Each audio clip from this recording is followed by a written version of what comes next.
Atlanta Football Classic.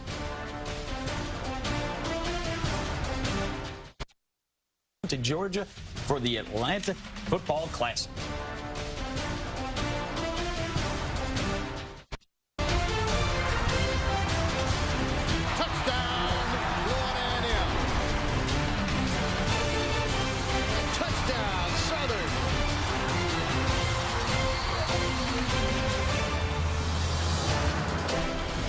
The parade in downtown Atlanta marks the arrival of a classic event. The bands take to Peachtree Street in Atlanta, Georgia, as Southern University takes on Florida A&M Rattlers in football, fun, and much, much more. A little tailgating going on outside the Georgia Dome for the 23rd annual Bank of America Atlanta Football Classic, presented by the 100 Black Men of Atlanta. Hello, everyone. I'm James Verrett, along with Doug Chapman. And, Doug, you won a national championship in football at Marshall. You played in the NFL, but this is your first Bank of America Atlanta Football Classic, so welcome. This is my first Classic, and I'm very, very excited to be here. For 23 years, the 100 Black Men have presented a game that has brought food, fun, and fantastic bands, along with a gridiron matchup second to none, but it's also to raise money. It's also to raise money, and it does a lot for the community. You talked about the football and the fun and the fans, but that's what the biggest thing is about, giving back to the community, the work they do here. It's great to see. Today's matchup, Florida A&M taking on Southern University. This is a rivalry that spans over 70 years, the 61st meeting, and these two teams, they really don't like each other. They don't like each other, but it's a good type of hate. The type of hate that you see only on the football field, so look to see a lot of big hits out here. All right, for Southern University, they're led by their head coach, Stump Mitchell, and Stump left the NFL as an assistant coach to take over college, and for Stump, this is a rebuilding process for him, but he's trying to get them a professional mentality. It's a rebuilding process. 2 wins last year. You know, Coach Stump Mitchell has had a lot of success as a player and as a coach in the NFL. The type of person he is and that type of character, 1 win this season, I look for him to turn things around here. Well, his quarterback, the captain on the field, Dre Joseph, he is the do-everything quarterback so far this season for the Jags. He does everything, leads them in passing, over 230 yards a game, also leads them in rushing, compares himself to Drew Brees, not the tallest guy, but he gets the job done. Only 1 pick on the season versus 6 touchdowns. He's the key that makes this offense go. His wide receiver, LaQuinton Evans, his nickname is Smoke, but it's because he's so fast and he's a sure-handed guy. Oh, he's very, very fast, averaging over 18 yards per catch, very sure-handed. The problem has been with him and Joseph is just getting on the same page.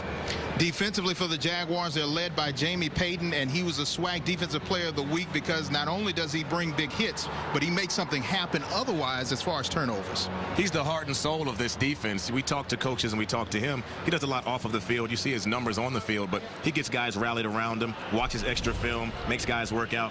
He's the leader of that defense. For the Florida A&M Rattlers, they're led by Joe Taylor. Last year, they got a piece of the MEAC title. They're trying to get it outright, but right now, his team is struggling. They're struggling. You know, in his last 3 years here, 26-10, his 4th year here, they're trying to get the ship turned around. Coach Taylor is one of the best coaches in the history of HBCU football, in my opinion, in all of college football. So I think that he's got a little bit of a tough job, but he's up for it. His quarterback, Austin Traynor, is struggling a little bit. What does he need to do to improve to get back on the right track? 3rd in the conference in passing, not bad numbers. He just has to find rhythm in his offense. You know, the thing is that quarterbacks are rhythm players. If he can't find it, he's going to have problems. His favorite receiver, Kevin Elliott, he has an NFL body, but does his numbers represent an NFL talent? Not as of yet. We talked to him yesterday, and he's looking to explode in this offense. He's waiting for it, and so are we.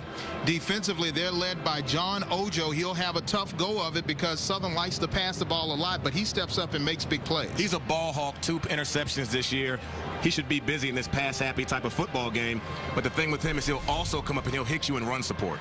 All right, now we've talked about all the football, but there's another battle going on. And joining us is the 3rd member of our broadcast team, Rashawn Ali. And Rashawn, yes, there's a battle going on in the stands, also on the gridiron? That is right. The Southern University Human Jukebox has 235 members, and the Florida A&M Marching 100 boasts 355 members. Now, most people are saying this is number 1 against number 2 with no clear consensus as to who is number 1. I'm sure number 1 will emerge in the McDonald's halftime show, guys. All right, thanks a lot, Rashawn. So we know about a football battle going on. They're playing for a trophy. When we come back, we'll see Southern versus Florida A&M, the Bank of America Atlanta Football Classic kickoff coming up next.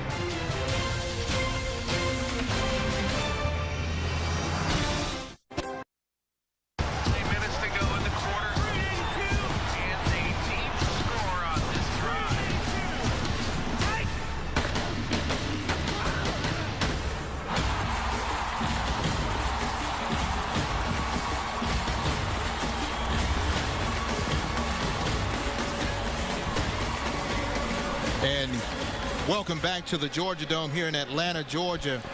And in a few moments, the team in blue and gold from Baton Rouge, Louisiana, will take the field. High off the bluff. Here come your Southern University Jaguars football team.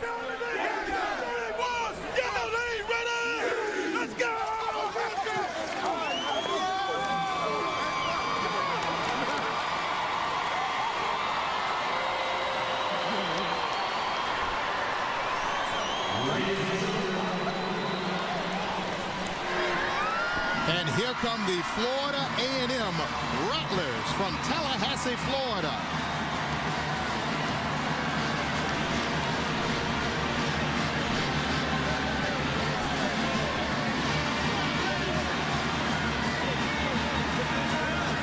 Let's go!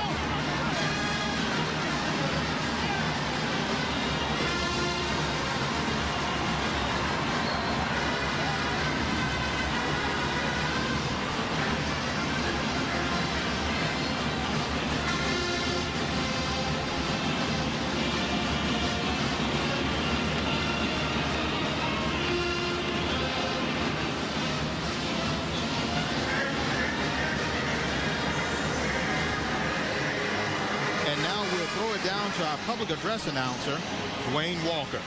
There it goes. It reads my checks, counts my cash. Adds it all up. How does it do that? It even shows me what kind of bills I deposited. 4 20s, 1 10, 2 5s. Amazing.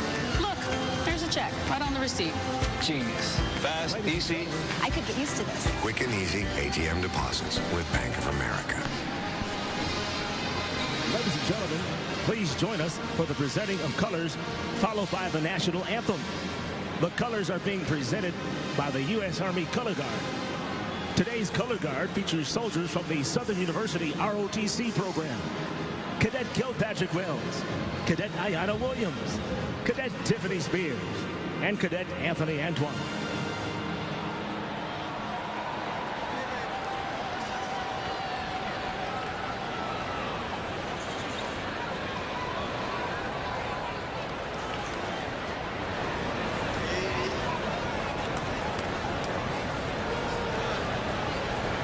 Ladies and gentlemen, here to lead us in the national anthem, please welcome Grammy Award songstress winning singer Angie Stone.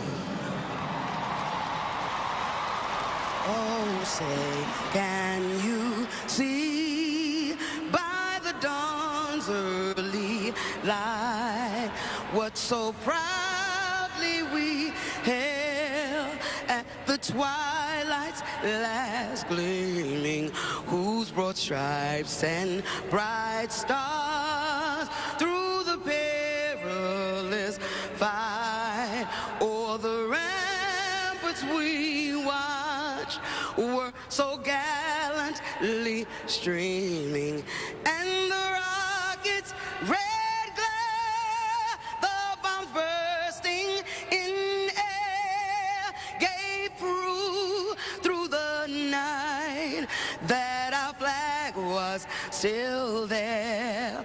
Oh, say does that star-spangled banner yet wave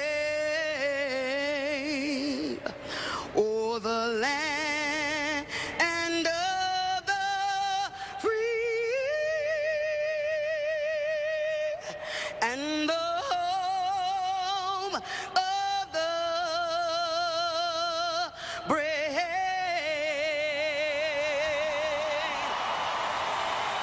Ladies and gentlemen, Angie Stone. Thank you. Please be sure to look out for her new album due in stores in January, and purchase her single Rich Girl that comes out next month.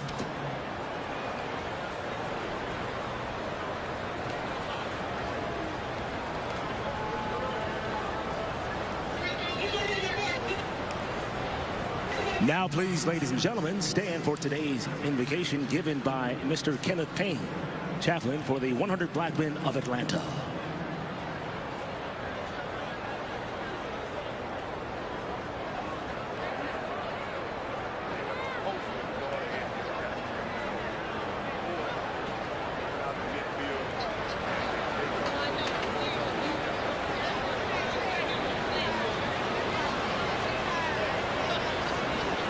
Go ahead and shake it up, please.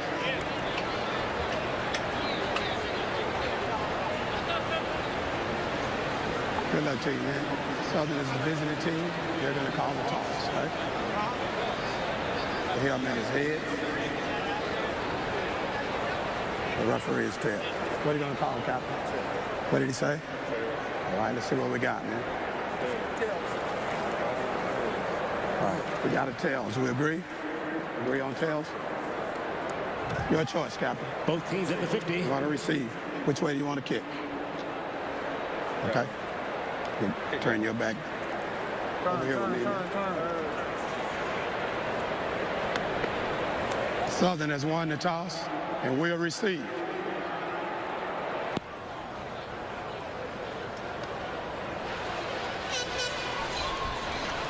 And the Jaguars win the toss, and they will receive. And you look at the history of the Atlanta Football Classic. The first game, Doug, was held at Grant Field on the campus of Georgia Tech, 1989 and 1991. The first game, FAMU taking on Tennessee State. And then 20 years ago, it was held here in the Georgia Dome. It was the first college football game ever in this building. And you see only 4 teams have participated, and Southern University and Florida A&M bring the biggest crowds. They bring the biggest crowds. They bring the best fans, in my opinion. And look for these two teams to have a great game today. You see the head coach for Southern University, Stump Mitchell, in his second season on the Bluff. He left as a former assistant with the Washington Redskins to take over in Baton Rouge. His record not necessarily impressive, but he's really cleaned up the program. His record doesn't show what he's done here. The guys really buy into him. He's had some tough things to face off the field, but I think that the players are behind their coach, and that's going to start to show eventually. For Florida A&M, Joe Taylor, who left 3 seasons ago from Hampton University to take over a Florida A&M squad that had yet to win a MEAC title in many, many years. He brought them back last season. They won a share of the MEAC. 29 years, he's done nothing but win. He's done nothing but win. I'm from Virginia, so I'm very familiar with Coach Taylor, the success he had in Hampton. That's why I'm not surprised at what he's doing here. He's brought a lot of his moxie and his swagger here to this program. I think the kids are feeding into it as well. And they'll have a lot of moxie and swagger today in this game. Trevor Scott will kick off for Florida A&M. And for the Jags, back deep, Terrell Alex along with Virgil Williams, who's a dangerous return man. We are ready to kick off the 23rd annual Bank of America Atlanta Football Classic. Williams will take it at his own 4-yard line, has some room to run, has a huge hole, gets close to midfield, and is run out at about the 45-yard line. Good game-saving tackle there by Trevor Scott, the kicker. 41 yards on the return. And the quarterback for Southern University, Bray Joseph, his first season as the full-time starter, and his numbers are impressive. His numbers are impressive. He's very, very calm when you talk to him, but when you watch him on the field, he has a little bit of an energy about himself. I think if he just settles down, let the offense come to him, he'll put up an even bigger performance than he has all year. Southern University will try to stay in a pro formation. They move their fullback McCain in motion. Joseph finds McCain, and he is close to a first down into Florida A&M territory. Let's take a look at the Jaguar backs and receivers. Jared Green, Brian McCain, Sylvester Nzikwe, Mike Berry, and LaQuinton Evans.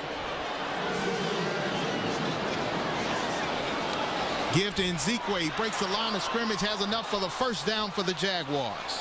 And Nzikwe is a young man who went over 100 yards for the opener last season. They have not been able to run the ball at all this year. They have got to come out and establish the run and establish it early, pace that offense, keep FAMU's offense on the sideline, and try to establish some long drives. Even though the Jaguars are going in a huddle, they're moving at a faster pace than usual, wearing their gold jerseys as a surprise to the fans. Joseph has some time, looking for Evans. Smoke Evans was a big play. First and goal for the Jaguars. 41 yards on the reception. You know, we talked about in the open the speed that LaQuinton Smoke Evans has, and you see it.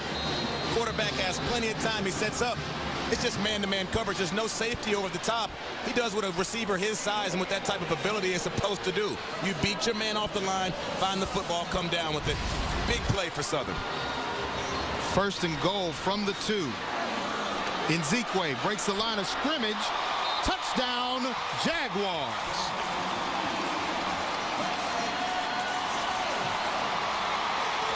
Southern University strikes first blood at the 23rd Annual Bank of America Atlanta Football Classic using big plays and a surprisingly strong run game.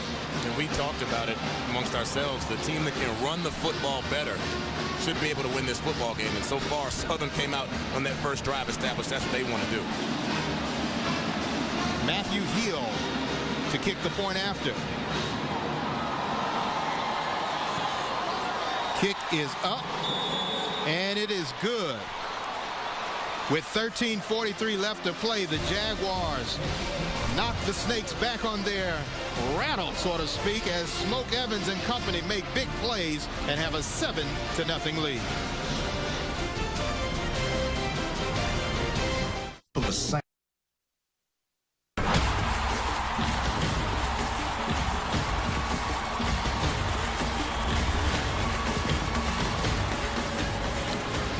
Sylvester Nzikwe from Seattle, Washington. Some fans call him the Seattle Slasher. His first touchdown run, a 1-yard touchdown run, first touchdown run of the season, Doug. And it seems as though the Jaguars have found a way to run the ball. They have to. Last week they had 19 yards rushing in the entire game versus Jackson State.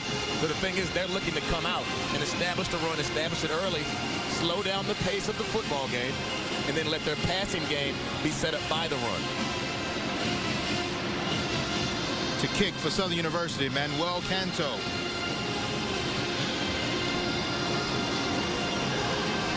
Edmund Baker back deep for Florida A&M. He is out beyond the 30 and is brought down at about the 40-yard line by Michael Bell. Let's take another look at the Jaguars' first touchdown of the game. And it's nothing really fancy, just a nice little zone blocking scheme. Actually, they go man blocking scheme, and Nzikwe cuts back, finds the crease on the backside, puts his shoulder pads down, gets north and south, touchdown. And now we'll see what the team in orange and green can do to answer.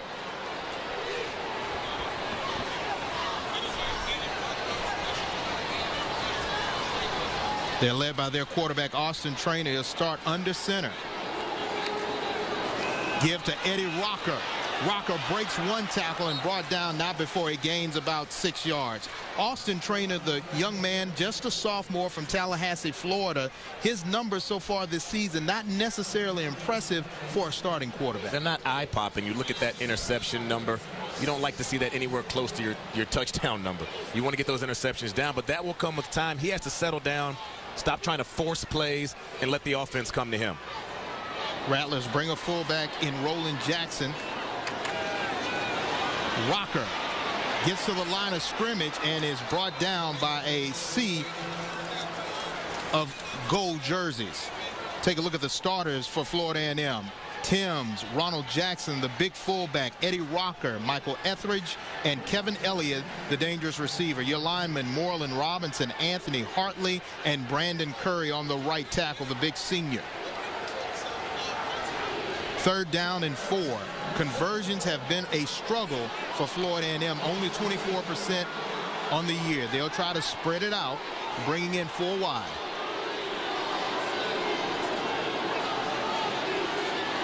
Traynor with time, getting some pressure. Finds a safety valve in Linworth Lennon. May be small at 5'9", 168, but this young man has some speed. He has speed, and he does a great job when he catches that ball. He wanted to make a move, but he splits the 2 defenders. Demetrius Cook on the tackle. Let's take a look at the Jaguar defense. Jordan, Narcisse, Inebelele, and Lewis on that front. Linebacking core, very talented.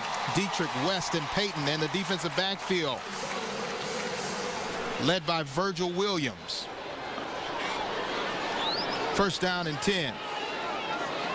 Traynor in the shotgun. Give again to Rocker. Oh, he will keep trying to sneak one in. Elliott breaks one tackle Gets inside the 20, has a lane to run, breaks another tackle and brought down inside the 10-yard line. Tackle made by Franchot West, and that was a touchdown-saving tackle on the 37-yard pass. And it's set up off of the running of Rocker. When you run the ball efficiently and you dedicate yourself to the run, the linebackers, you see them, they get sucked down. Great play fake by Trainer. He finds Elliott, breaks a tackle, and this is where all athletic ability just kicks in, cuts across the field, picks up extra yardage. Both of these offenses have come out on their first series and shown that they have some firepower.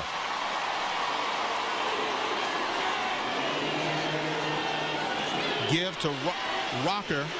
Breaks the line of scrimmage, gets down to about the 5-yard line. Demetrius Rogers on the tackle. Well, we had a chance to talk to Coach Taylor and to Coach Stump Hill, and they both of them wanted to come out and run the football. They said, we have to run the football. I know we haven't done a good job doing it, but we have to come out and run the football. The last time these two teams met in 2008, the final score was a whopping 52-49, almost 1,000 yards of offense between the two schools. Second and goal. Looking to throw for Elliott in the corner of the end zone. Incomplete. Some pushing and shoving going on. Good defense by number 22, Levi Jackson.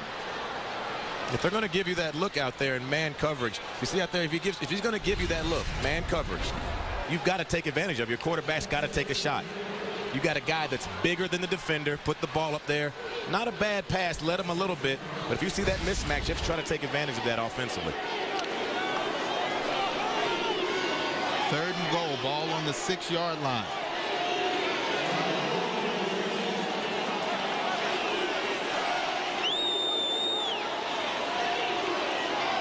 Trainer. Incomplete, pass intended for Elliott. Demetrius Cook with the tip to knock the ball away. Looked like an errant pass there. Had two receivers in the way. And Trainer's lucky that ball was not picked off. Cook got his hands on it, wasn't able to bring it in. But those are the type of throws that Coach Taylor's talked about Trainer has to eliminate. Pull it down sometimes, run it, throw it away, or check it down to your back. You do not want to throw that ball into that much traffic. Trevor Scott to kick what should be a chip shot 24-yard field goal. Kick is up, and it is good. Well, the orange and green of Florida A&M answers with a field goal as they trail 7-3. You're watching the Bank of America Atlanta Football Classic on Versus. This card. With the Bank America Card Cash Rewards credit card, we earn more cash back for the things we buy most. That's 1% cash back. You see both coaches for Southern University in the Columbia Blue, Stump Mitchell in the orange, Joe Taylor. This is a chess match and nothing new in this series. The last meeting, 52-49 in favor of Florida A&M. They've won the last 5 of 7.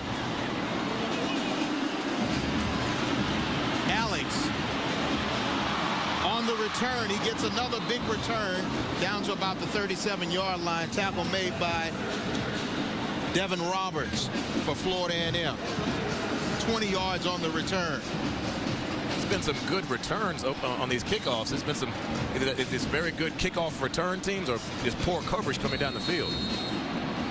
You see the defensive coordinator Earl Holmes, a former Florida A&M Rattler, in a game against Southern University. He had 30 tackles in a Heritage Bowl game. It was a Heritage Bowl record. Trey Joseph looking to throw, getting some pressure.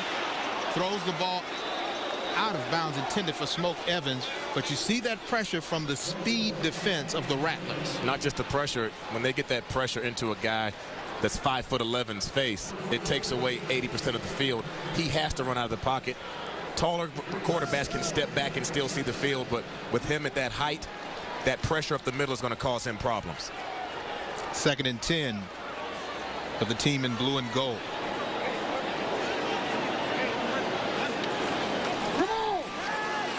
Joseph will run. May have gained about 4 yards on that. Demarius Folsom in on the tackle. You know, we talked about it. He's the leading rusher coming into this football game. He doesn't like to run it, but so far he's had to this season. And that's an efficient run. He pulls it down. You'd like to see your quarterback slide a little more at the end of that and not take a shot. but he's got to do everything he can do in his power to help his team win. And if running the football is something he has to do, from talking to him yesterday, he doesn't have any problem doing that.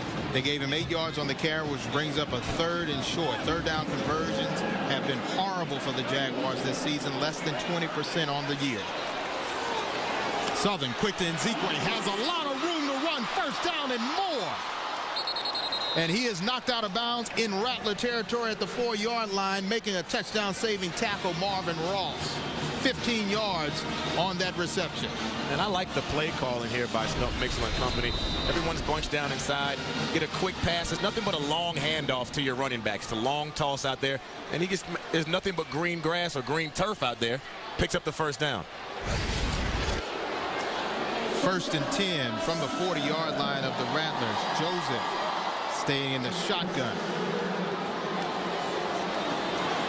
Has some time, finds Nzikwe. He gets to the line of scrimmage, but may have gained a half a yard. And that play was very, very well sniffed out by FAMU. Good protection, just good coverage downfield. There was nowhere for him to throw that football, dumps it off to his running back, and the pursuit just comes as soon as he catches that ball, closes in. Nothing but orange jerseys, tackled by a slew of FAMU players. Florida A&M will use a lot of bodies. Demarius Folsom, one of those linebackers. They run the 3-4. Give to Nzikwe, and he does not get back to the original line of scrimmage. May have lost a couple. Patrick Scott, among other Rattlers, in on the play. Talking to Coach Taylor, he said that my defensive line has to be very active. My guys can't stay blocked. And you look at the front, they're not huge, but they're very, very active. They don't stay on blocks. They do a lot of twists and stunts. That's how they're able to make so many plays in the run game. 3rd and long for Southern. High snap, but Joseph able to corral it. Has some time, but getting pressure. And he is brought down. Folsom making the big play from the linebacker spot. And that's just a coverage sack. If you take away the receivers, the quarterback has nowhere to go. Folsom just tracks down the quarterback, brings down Joseph. Very active. FAMU's defense is very, very active. They don't stay blocked. And that's a classic example of it on that play. Canto to punt. You see the size on Folsom. More like a strong safety than a linebacker, but they like him small and fast and pack a wallet.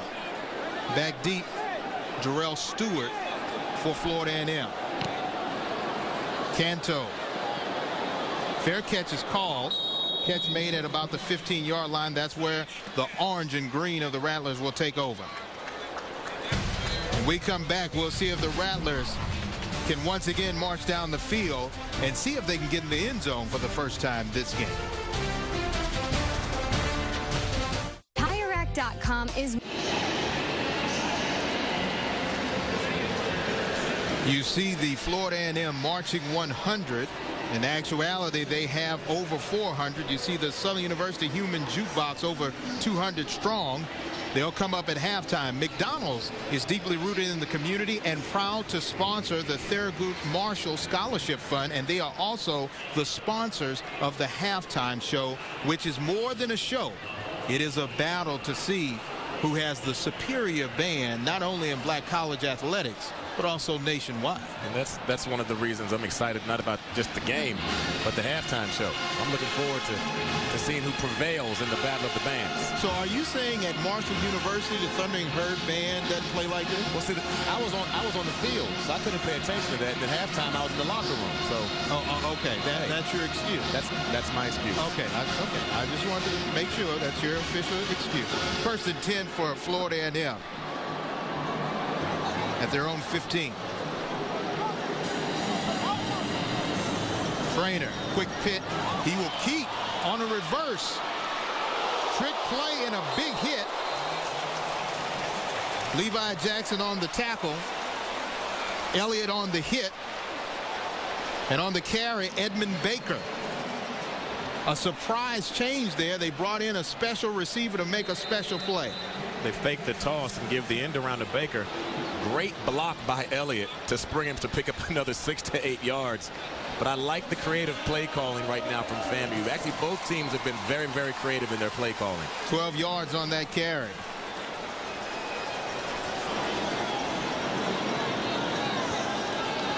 Trainer. Elliott with the reception. Cook finally brings him down, but not before he gained about 3 or 4 yards. And let's make no secret about it that Elliott is Trainer's #1 target. We talked to Kevin Elliott yesterday. He said that they go to dinner a lot, they hang out a lot. They've got the off-the-field chemistry, and Trainer's comfortable with him. Trainer throws a good ball. You see with protection, the ball he delivers there. His problem is just having consistency delivering those type of passes. 2nd down and 5 for Florida A&M. Elliott in motion. Give to Rocker. He reverses field, finds a hole, and gets close to a 1st down. Franchot West in on the tackle for the Jaguars. We've got helmets flying already. They do. Helmets all over the field. They've used a lot of running backs this season. But Coach Taylor said that Rocker has emerged as their guy. They haven't been able to run the ball well. Maybe if they pick just one guy out of that bunch and just use him as their feature back, they can get some type of consistency in that running game. And so far, Rocker's had success this afternoon. It'll be a 3rd and inches. They may have to measure, and they will. So far, we've had an entertaining game. The Jaguars march down the field on a long pass to LaQuinton Smoke Evans, and then a short run by Nzikwe to give the Jags an early lead, but Florida A&M marches back, and now they're on the march again. 1st down for the Rattlers.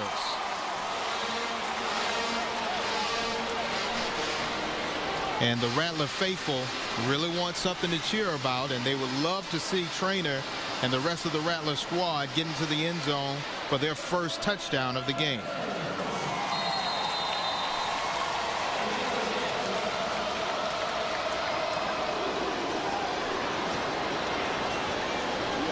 Fullback Ronald Jackson. Trainer on a keeper, not known to run, but gained some positive yards. Florida A&M University, located in Tallahassee, Florida, nicknamed the Rattlers. They play in the FCS, formerly Division I AA. They have over 13,000 students, and they play in the Mid-Eastern Athletic Conference, better known as the MEAC.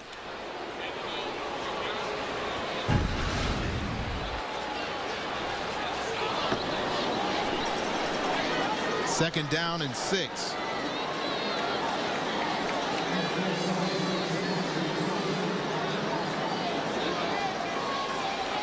Give to Rocker. He breaks the line of scrimmage and falls short of a 1st. Levi Jackson in on the tackle for the Jaguars. And Southern shows blitz. They bring the blitz. Rocker's able to get the ball and get exactly underneath where the linebackers blitz from to pick up positive yardage. I'm very impressed with how FAMU has come out and tried to really establish the run. A couple of quarterback keeps around the end and play action passes have sucked those linebackers down, which shows that Southern does have to respect it. FAMU will go with the spread. They have Edmund Baker in at the 2nd wide receiver to the near side. Looking for Elliott. They find Elliott for a 1st. He breaks one tackle. Demetrius Cook finally brings him down into Jaguar territory. 1st down. Take a look at the Mid-Eastern Athletic Conference. A lot of impressive schools. Bethune Cookman, Florida A&M, and also South Carolina State. They were tri-champions last year. Now they're trying to find a single champion this year. They say they won't have any ties this year. You see the conference very impressive. They're competitive in all sports, especially in football.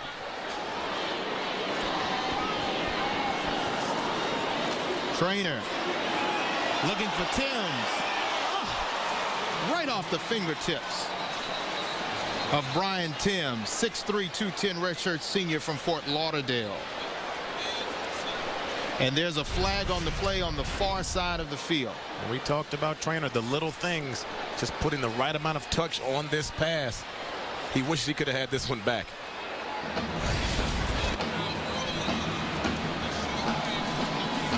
Let's see what the official call. For illegal formation. 30. Eddie Kelly, our head referee. From the SWAC, this is a mixed crew.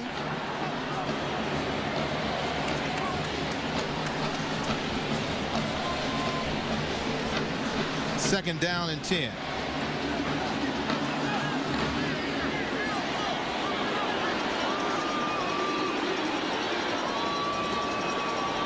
Lennon in motion.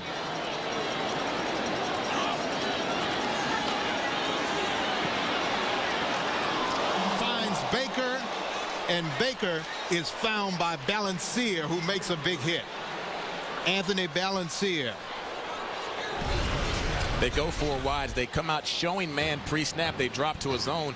Great job by Balancier attacking the football as soon as the receiver catches it.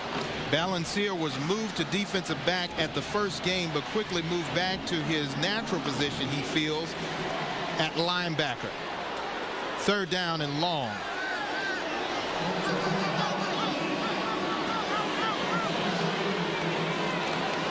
Trainer finds Glennon. Lennon down to the 10-yard line. Virgil Williams on the tackle for the Jags. 32-yard pass, and Florida A&M is in the red zone. They have Lenworth Lennon listed at 168 pounds, and that may be kind of generous. You see, he's an inside slot receiver. Gets man coverage. It's a mismatch. He's versus a linebacker. Quarterback probably saw that from pre-snap read. Get the ball into your athlete's hands. Let them make plays. Lennon does the rest. He's only 5'9", 168, but what he lacks in height, he has in speed.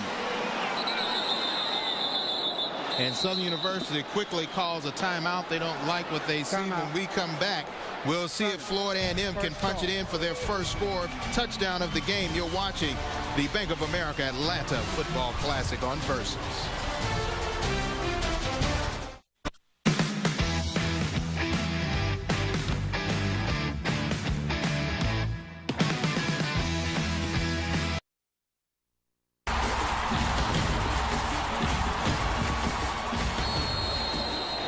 After the timeout, Florida A&M is looking at 1st and 10 from the 11. They can get a first down without getting a touchdown. They give to Rocker. Rocker cuts back, finds a hole, and is brought down at about the 5-yard line. Eddie Rocker, the junior from Ocala, Florida, just 5'8", 175 pounds. He has been the man tapped to try to ignite this rushing offense that has otherwise been non-existent so far, Doug. You couldn't even call it a rushing offense coming into this football game. Coach Taylor said Rocker and his practice habits and what they've seen on film, he's emerged as their main ball carrier. From Ocala, they play some really good football down there. I know a few guys that played in the pros that are from that area, so I know what kind of pedigree that young man has. Levante Page is in the backfield along with Ronald Jackson. They give to Page. He breaks the line of scrimmage. Looks like he was tripped up by Franchot West, and he's about a yard short of the touchdown, close to a first down. A bit bigger of a running back, just nothing fancy. Straight downhill, ISO play, gets tripped up. If not, he walks into the end zone. Levante Page, a junior from right here in Atlanta, Georgia, Douglas County High School in Douglasville, Georgia. 3rd and short. Page. Touchdown, Rattlers.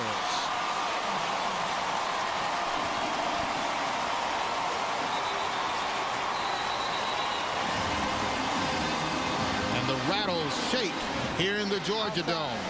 Defense, number 17. Penalty decline. Outside the play. Touchdown. And the flag is declined by Florida A&M. Touchdown for Levante Page. His 3rd touchdown of the season.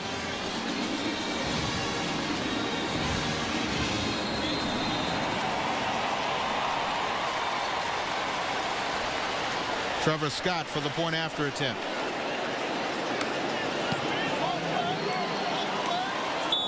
Point after attempt is good. With 52 seconds left to play, it is 10-7 in favor of the Rattlers. And they go with the same play that got them down there. If it isn't broken, don't try to fix it. Nothing fancy, north and south. put a hat on a hat. Fullback leads in there, does a great job clearing a path. Running back puts his pads down, gets north and south. End result is 6 points. For you fans at home who are wondering why we're so surprised that both teams are trying to run the football and they're doing so successfully, between the two schools coming into today's game, they only were able to scrum up around 200 yards rushing between the two schools all season. And so far in this game, we've seen rushing touchdowns by both teams. And that's in 6 football games. 200 yards between two schools. That's you know, they've struggled on the ground, and to see what they're able to do now and come out and move the ball not just through the air but also running, it shows that they've dedicated themselves to this. You see the scoring drive, 12 plays, 84 yards. It ate up a lot of clock, 6 minutes and 8 seconds. That will prove to be something that the Rattlers can have on their side if this game gets close. Possession. Exactly, and that's what's hurt them in a few games where they've gotten up or they weren't able to control the clock. They give the opposing team's offense the ball back. If they can run the ball, that helps them keep the ball longer and sustain some drives. Byron Williams and Terrell Alex back deep for Southern University. Byron Williams, and he is met by a sea of orange and green. Southern will take over at their own 26-yard line.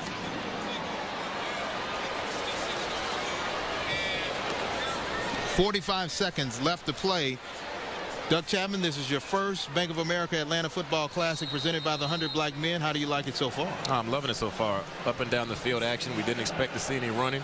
We're getting running. We're seeing some passing. Good quarterback play by both teams. I'm having a great time so far. Hope all you fans at home are having a wonderful time here on Versus. Looking for smoke, almost intercepted. Folsom,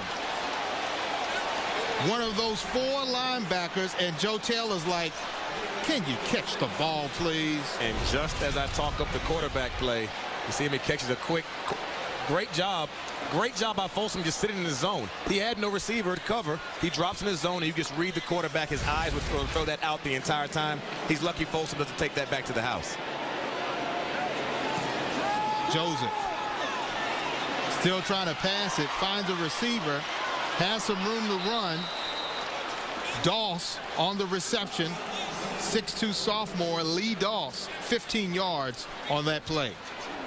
Drake Joseph has a lot of weapons at his disposal. He hasn't even used them all yet. We haven't heard young man Green's name called yet this afternoon, another speedster.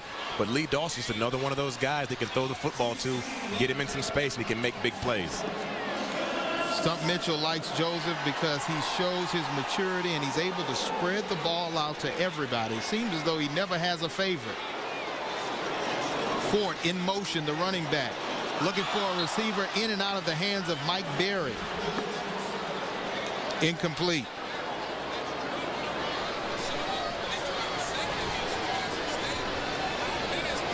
Looks like that was one that Berry should have had. Good protection. Good job by the running back picking up the blitz. And it just goes right through the receiver's hands. We saw him he's had a history of drops through the season. I saw him yesterday during walkthrough. He dropped a few balls.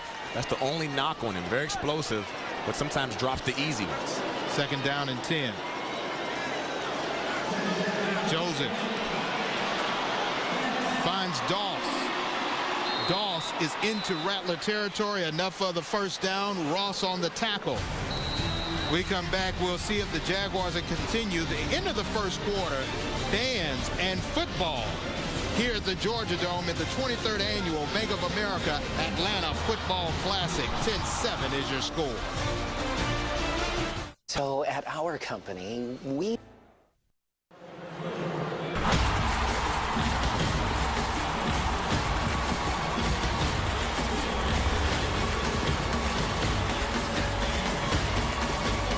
Welcome back to the Georgia Dome. James Barrett, Doug Chapman, Rashawn Ali. The 23rd annual Bank of America Atlanta Football Classic. 10-7 is your score in favor of the Rattlers, but the Jaguars are driving, led by their quarterback, Dre Joseph. Doss in motion. Give to Nzikwe. He tries to cut back. and get back to the original line of scrimmage, but he may have lost a half a yard. Let's go down to the third member of our broadcast, Rashawn Ali. Rashawn? All right, thank you so much, guys. I'm here with Ed Too Tall Jones, 15 seasons with the Dallas Cowboys, an alumni of Tennessee State University. What brings you out to this rivalry? Well, I'm here on behalf of HBCU and Miller Coors. And this is my third one. We went in Memphis, Tennessee last week for the Southern Heritage Classic, and in Chicago for Hampton and Alabama A&M. And this is a lot of fun. First time here. Tennessee State used to play this game, but they dropped us for a reason unknown. But I'll tell you what, it's a wonderful place, wonderful game, and I'm so happy to be here. Now, it looks like you're keeping yourself in good shape. Now, you told me you take power yoga. How can a man with your stature take power yoga? Well, first of all, I'm blessed to be able to play 15 years with the Dallas Cowboys. Didn't miss a game or practice.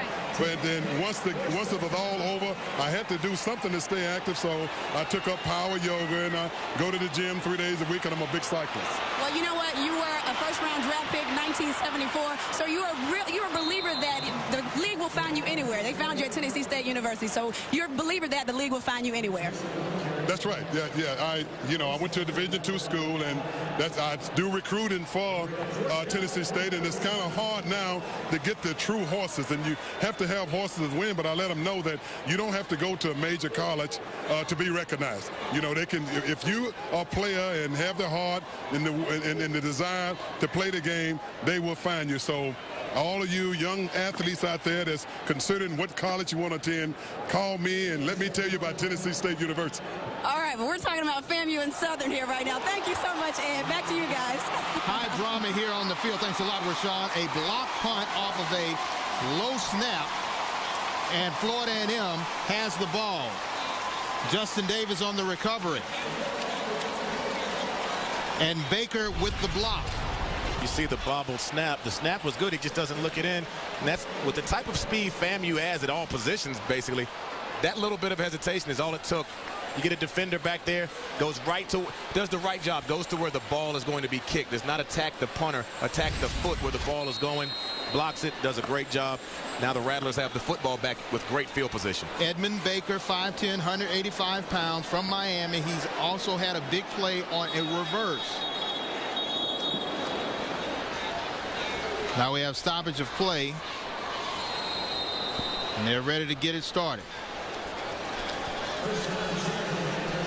Rattlers at the Jaguar 48-yard line after a block punt.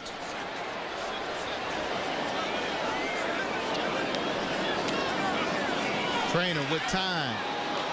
Finds his tight end, Etheridge. And Etheridge slips down on the turf, and Jamie Payton falls on top of him to make the tackle. We've seen trainers getting that football out of his hands fairly quickly. Not a lot of 5-step or 7-step drops. Maybe they're dropping him 3 steps or putting him in the gun, and he's throwing it immediately. They said if he gets in a rhythm, he can be dangerous, and so far he looks comfortable this afternoon. Edmund Baker, number 83, is split out to the near side, along with 3 other wide receivers. They go with a bunch on the far side. They're going to give to Rocker, and Rocker squirts his way out close to the 40-yard line of Southern University. They ran that bunch, and Southern had a problem getting lined up in the defensive backfield, because where the defenders were supposed to go, they run the ball right to where the confusion was and pick up positive yardage. Stump Mitchell looking for his defense to make a big play. 3rd down, 3 yards to go.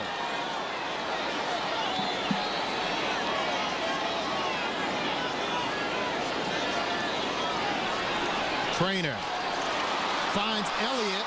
Elliott bobbles the ball, and they call it an incomplete pass. Levi Jackson there to make sure that bobble became an incompletion. And Southern shows blitz early. They bring the blitz. The blitz is picked up. Great job by Trainer.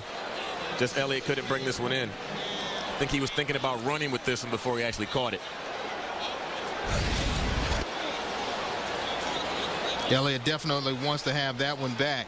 Now you're looking at a 4th down, 3 yards to go, and it looks like the Rattlers will go for it. Trainers so far in today's game, 7 of 11 for 99 yards. They're going for it on 4th down. Looking for a quick pass, incomplete.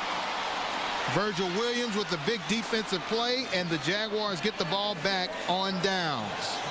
When we come back, we'll see if the Jaguars can right the ship and get their offense rolling again. You're watching the Bank of America Atlanta Football Classic on Versus.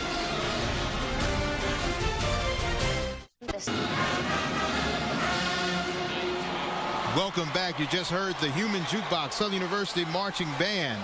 Earlier today, Coors Light, who has been an official beer sponsor of the Bank of America Atlanta Football Classic since 1986, was one of the original corporate sponsors of the 100 Black Men of Atlanta. The company is proud to continue their long-standing relationship with the 100 Black Men of Atlanta and the Bank of America Atlanta Football Classic. During their 24-year relationship, Coors Light has invested over $2 million in sponsorship and support of Bank of America Atlanta Football Classic. Today, they were able to make a scholarship donation to Southern University and Florida A&M. Brandon Hepburn in on the tackle as Sylvester Zekwe tries to carry the ball closer to a Jaguar 1st down.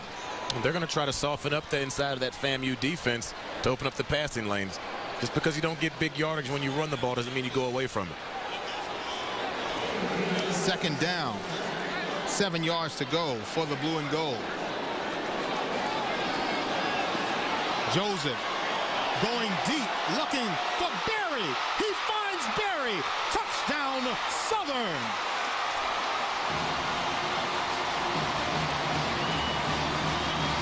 Dre Joseph finds Michael Berry.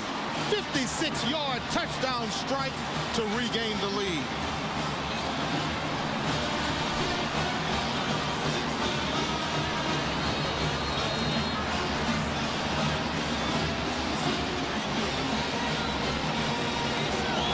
Matthew Hill for the point after attempt.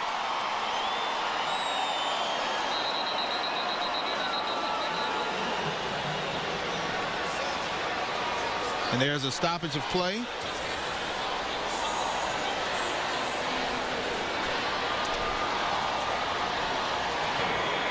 Timeout. TV timeout. When we come back, we'll see the point after attempt as Dre Joseph and the Southern Jaguars strike back and put the Rattles back in their place. 13-10 is your score. ADT, always there. You see Michael Berry, number 80, his longest reception in his short career so far for the Southern Jaguars. They get a 59-yard pass. Here is the point after attempt by Matthew Hill.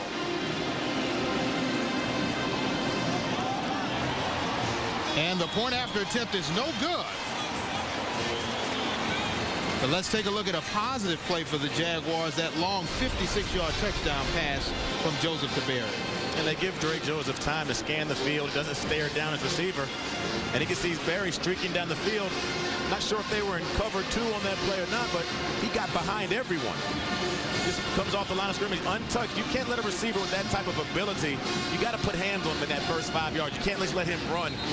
If he does not get impeded, he will run completely through your secondary like he does right there. Joseph sees him, 6 points, touchdown.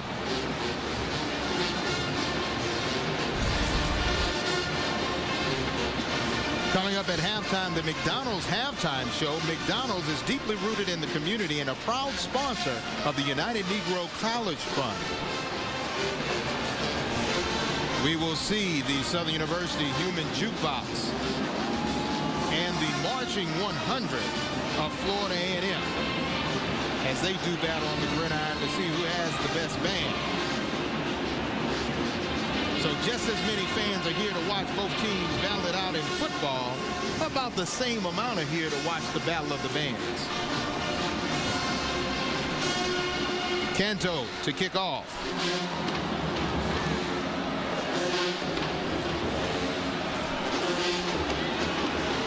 Baker. Flag on the play. Baker staying up. gets out to about the 43. Edmund Baker has shown that he needs some more playing time. The young man from Miami has done a little bit of everything, but there is a flag.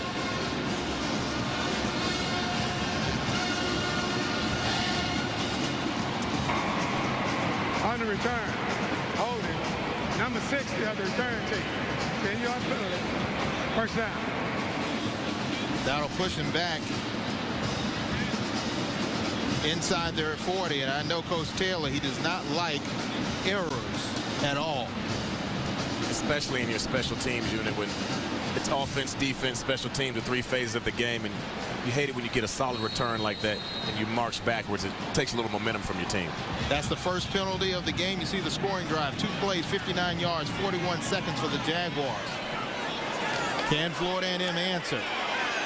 Page breaks the line of scrimmage and may have gained about 8 on the play. Demetric Rogers, the defensive back, on the tackle for the Jags.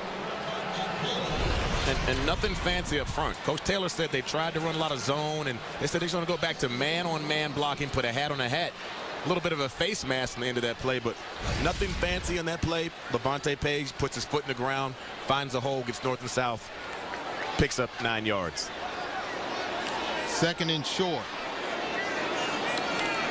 for the team from Tallahassee. They go with the bunch lineup in the receiving corps on the near side. Lennon tries to throw it. He will hold on to it. The Jaguars snuff out the trick play and knock him back for a loss, leading the way Demetric Rogers along with Kidi Inibalele.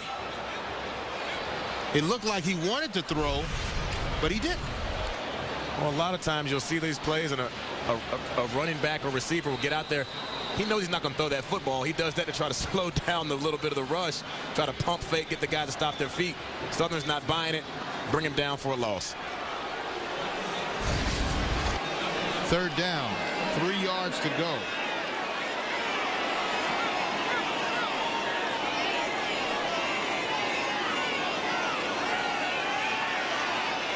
Intended for Page, incomplete. Balancier coming in on the coverage. 2 things. That ball, they're lucky they didn't get picked off.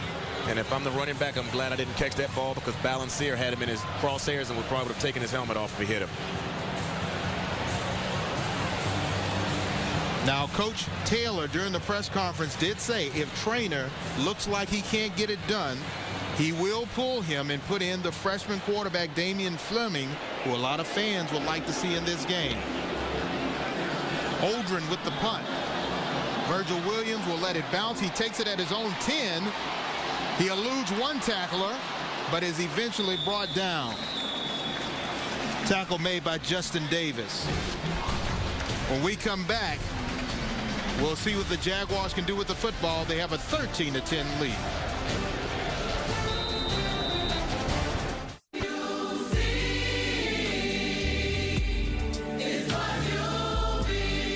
Our mission to provide support and improve the lives of African Americans, especially those of children throughout the Atlanta community. Our focus, education, enrichment, empowerment. Our team, the 100 Black Men of Atlanta, proud presenters of today's Bank of America Atlanta Football Classic. $100 for a pair of jeans? Give me a break. I wear Lee Premium Select because they fit, they're comfortable, and they cost less than $50. And according to studies, I've been told they make my butt look good. Researcher. Getting comfortable never looked so good. Water was meant to be perfect. Crisp, clear, untouched. That's why there's Brita, to make the water we drink taste a little more perfect. Reduce lead and other impurities with the advanced filtration system of Brita. Here, droughts end and rains begin. Here, we raise a cup that lifts a city. Hockey is here. The NHL on Versus.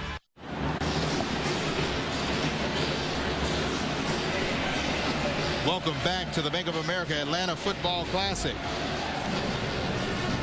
One of the highlights of the Atlanta Football Classic each year is the Parade of Excellence presented by Kia.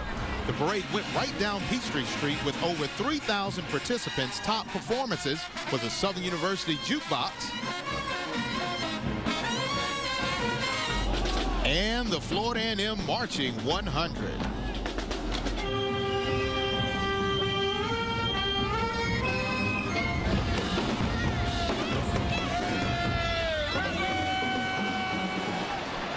And one of those fans, I thought he was going to throw his back out. He was screaming so much.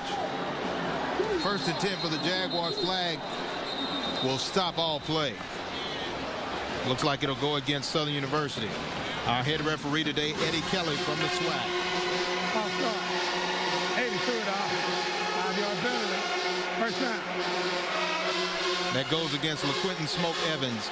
You see Stump Mitchell looking at the play card. He is also the offensive coordinator and calls all the offensive plays for Southern. And Stump Mitchell looks like he can still play some football. Look at that size on him. He looks like he can still put the pads on and get out there and do a little damage. I think he can make 1 or 2 carries. 1st and 15.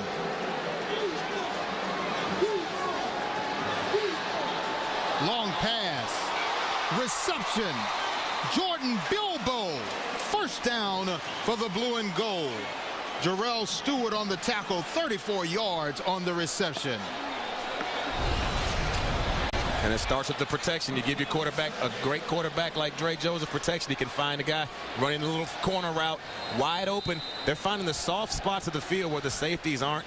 The safeties are not getting off the hash. I'm not sure what's keeping them inside, but they are not getting off the hash in time to make plays on the perimeter of this field. Jaguars work their way out of a hole. 1st and 10 at their own 38. Joseph in some trouble, and he is brought down for a sack. We have a huge halftime coming up. Let's throw it down to Rashawn Ali to give us a preview. All right, guys. I am here with Dr. Julian White, band director for Florida A&M University, and also Lawrence Jackson, band director for Southern University. Now, people are saying this is a battle between number 1 and number 2, but not a clear consensus on who is number 1 and who is number 2. Now, what would you say, Dr. White? Well, I would say that number 1 is definitely ahead. Okay, and now what would you say, Mr. Jackson? I would agree with Dr. White. Whoever's number 1 right now, they are definitely ahead.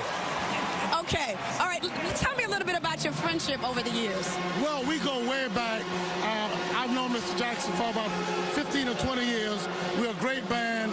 He's a great band director, and we have a good time exchanging ideas, even though when we know that we go on the field, it's dog for dog. It's dog for dog. Now tell me a little bit about this human jukebox and where did the name come from?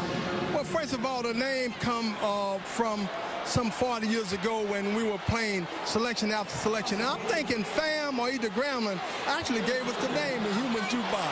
It was given by, somebody from the score. All right, we're going to throw it back up to James.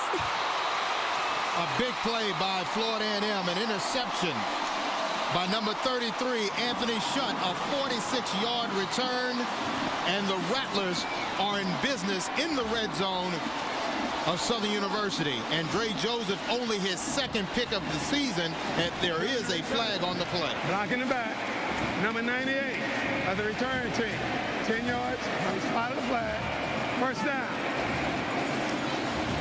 That will move them back a few yards, but a good interception, Doug. One thing Dre Joseph does, he stares down his receivers. They're playing simple cover, too. The safety's just backing up, keeping everything in front of them. It makes the job easy when you have a quarterback that's going to stare down receivers. Safety sits back there. Anthony Shutt sits back there, just reads the quarterback's eyes, steps in front of the pass, takes it back to the almost scores, puts FAMU back in great field position. LaQuinton Evans making a touchdown saving tackle. In those previous plays, it was a sack, another sack, then an interception by Anthony Shutt, who shuts the door, but a penalty moves them back to the Jaguar 27-yard line.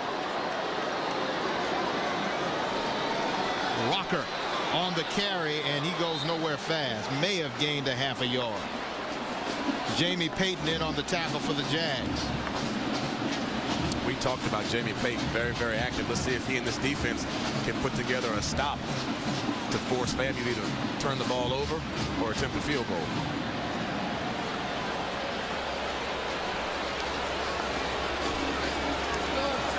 Second down, 8 yards to go.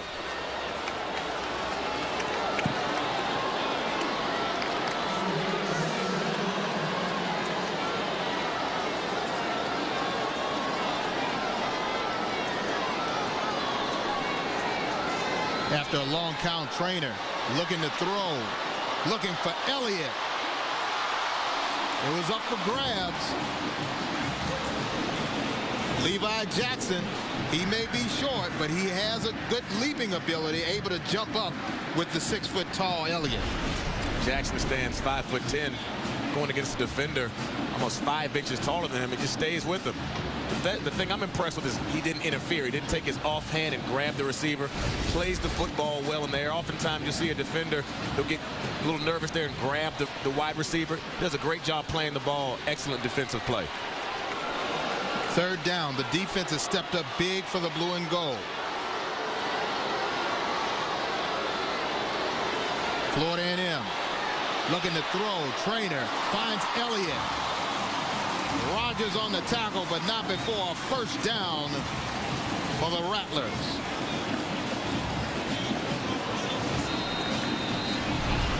Crossing routes have been giving Southern a bit of a problem when they're playing man.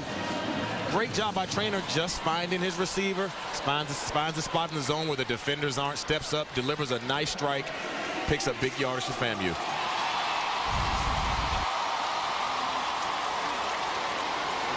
Rocker, the only back in the backfield. Trainer looking for a receiver. Almost intercepted. Virgil Williams with the huge tip, along with LaMarcus Petaway. And this is the good and the bad with Trainer. The play previously, you see him deliver a nice strike over the middle, and then you watch here, he rolls out. You should never throw this ball across your body at all. As a quarterback, throw this football away or just pick up 1 yard. He almost gets this football picked off. He's lucky. And he keeps trying to find Kevin Elliott regardless of the situation. You see the numbers, 8 of 16, 110 yards. They give to Page. Page has a huge hole. Touchdown, Rattlers. 13 yards on the run, and the orange and green here in the Georgia Dome celebrate.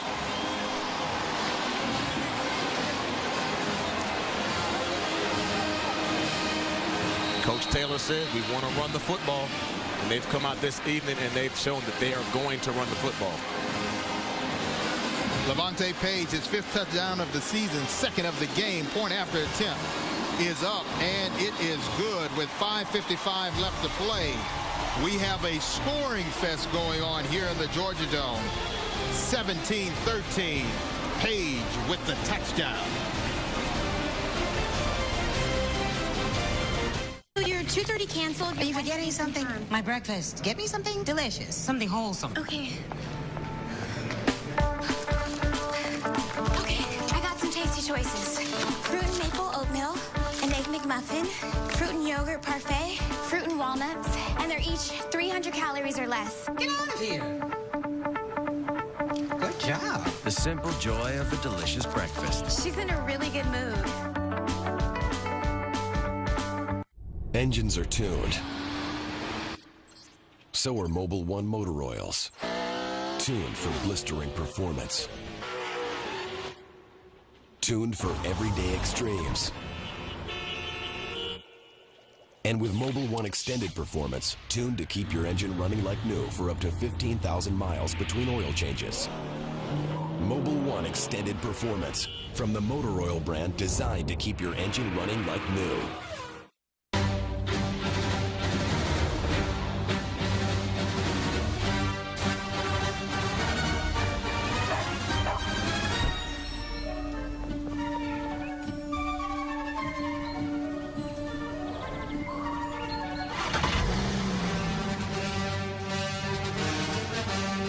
The all-new Volkswagen Passat, a new force in the midsize category.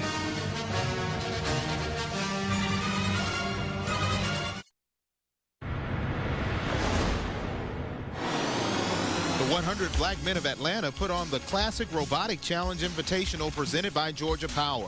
The focus of the day was promoting the sciences among young women. It is a challenge to get women interested in robotics because it's traditionally been a male-dominated field. And we're here today to try to encourage other young ladies in middle school and high school to compete in robotics as well. That shouldn't be a problem. When ladies, check it out. These green-eyed dancing machines, 18 inches of circuitry and funk. Levante Page was not a robot in his 13-yard touchdown run, his longest of the year. Williams. Byron Williams gets out to about the 36-yard line, 32-yard on the return. And Page finds a way, an easy way to get into the end zone, Doug. Easy way, but with some great blocking. You see his linemen, they get man-on-man, hat on a hat. Receivers get good blocks downfield. Page does the rest, finds the end zone. Page so far, 4 rushes, 26 yards, 2 touchdowns. The young man from right here in Atlanta, Georgia, doing well. Southern has made a quarterback change. J.P. Douglas from Roswell, Georgia, in. Sylvester Nzikwe with positive yards going to about the 43-yard line before he's brought down. There's a new quarterback in for the Jaguars, J.P. Douglas from right here at Roswell, Georgia, a suburb of Atlanta, Roswell High School. He's played a little bit. You see his numbers, 9 of 19. He's a true freshman. Not very big, but they say he has a command of the offense. And I think that they may have gone with the switch at quarterback. He provides a little bit of, he throws better on the run, can get outside of the pocket, can also scramble better, and hopefully won't turn it over. Pass received by Brian McCain. He gets to the original line of scrimmage. Hepburn right there to make the tackle. Hepburn is replacing Alvis Graham. Hepburn is already a starter, but they had to move him into a different linebacker position because their starting linebacker, Alvis Graham, tore his ACL in the Hampton University ball game a couple of weeks ago. Southern University so far 1 of 4 in third down conversions. Here's another opportunity here. Douglas looking to throw, finds Doss.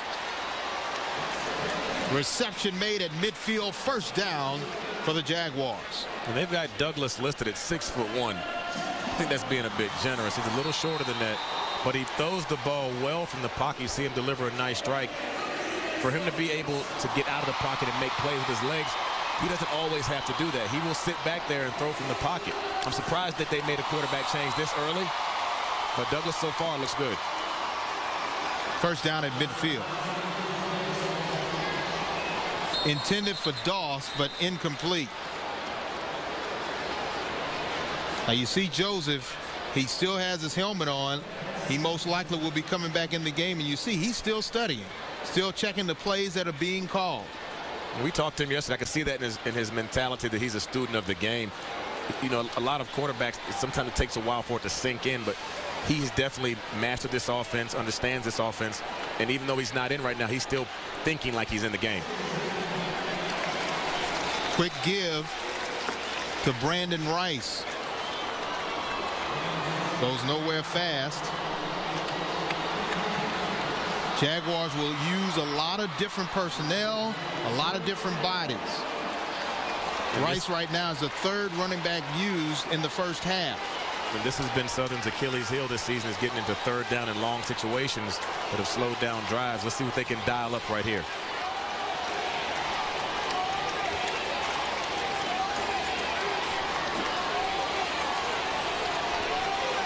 Play clock is less than 10 seconds. They have to hurry to the line.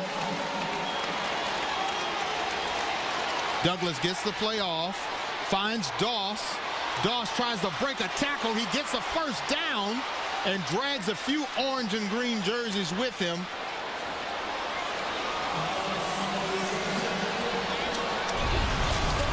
That's just what you call want to. This is a guy saying, I want to make a play. Doss catches the ball, and then he drags the defender 6 yards, drags 3 defenders, and picks up the first down. You can't coach that. The coaching ended once he caught the football. He wanted the first down, and he got it. Folsom in on the play for Florida A&M. Douglas getting some pressure, has room to run, will run, gets close to another first down. Terry Johnson ushers him to the sideline. But you see Douglas is showing that he can command this offense. Yes, he can. Young, true freshman, still looks young as the body of a younger guy, but he makes a veteran play here. Pulls it down. You wish you could see him put that ball away a little better. Sees the sticks, runs to the sideline, aiming his body towards the sticks, and almost picks up the first down. He looks like deer in headlights to me, but he's not playing like it. J.P. Douglas, 3 of 4, 20 yards. Nzikwe breaks a tackle, gets another first down for the Jaguars, close to the 20-yard line of Florida A&M. Mondrell Clark in on the tackle for FAMU, but the Jaguars have this offense rolling. Nzikwe said, we can run the ball over here, too. FAMU, you just can't run the football. Puts his shoulders down. Nothing fancy about his style. Not a lot of dancing, not a lot of pity-pat in the hole. He gets the ball, goes north and south, and takes defenders with him. Coach Mitchell said he wouldn't change his play calling. It's a matter of execution.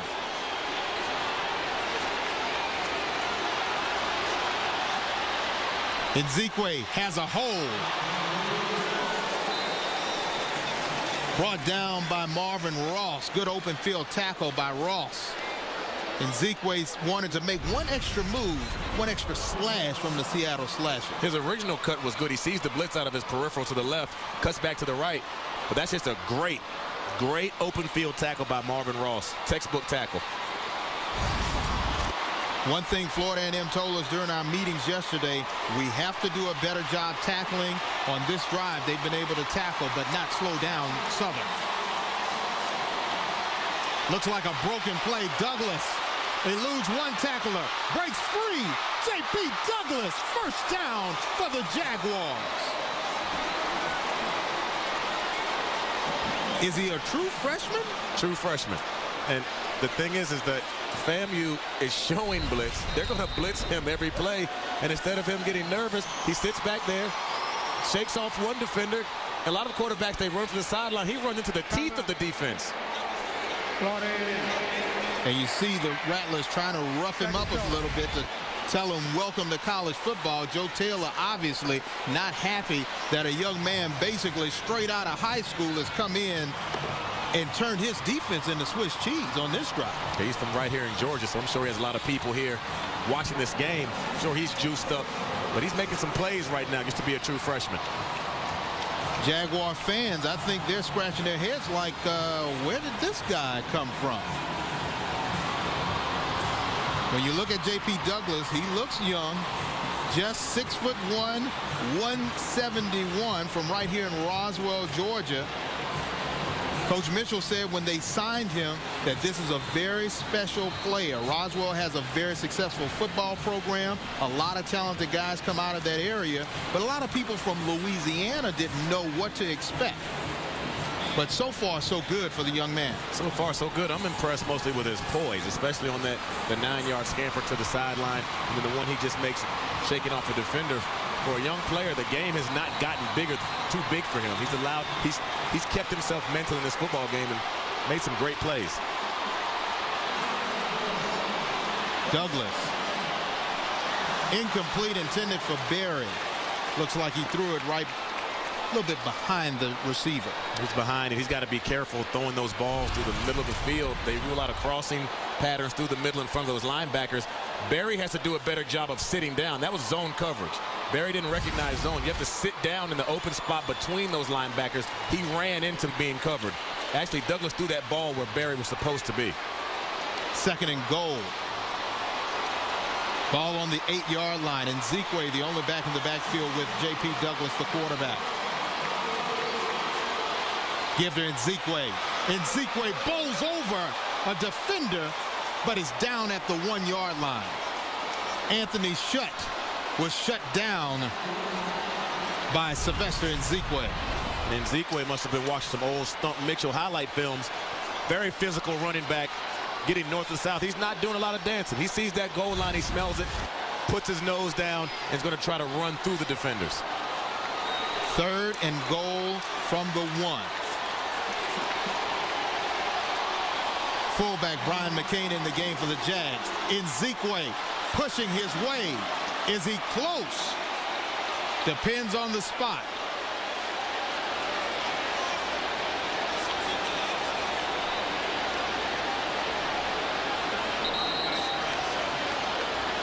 Touchdown, Jaguars.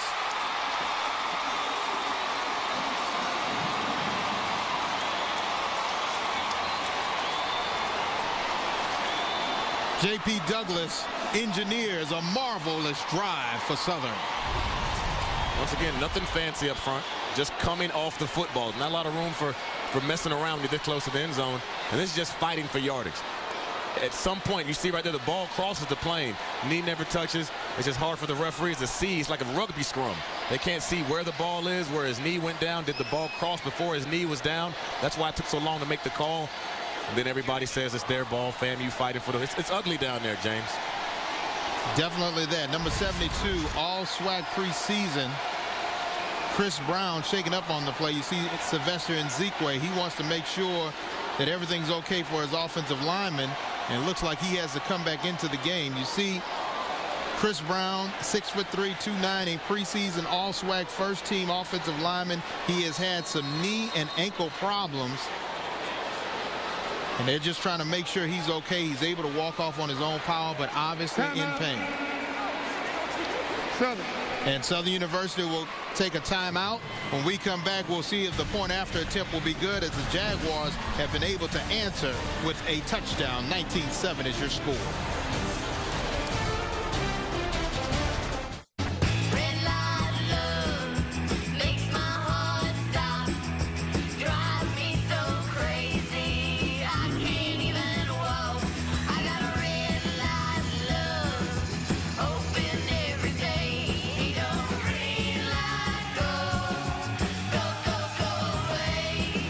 Introducing the 2012 Kia Sorento.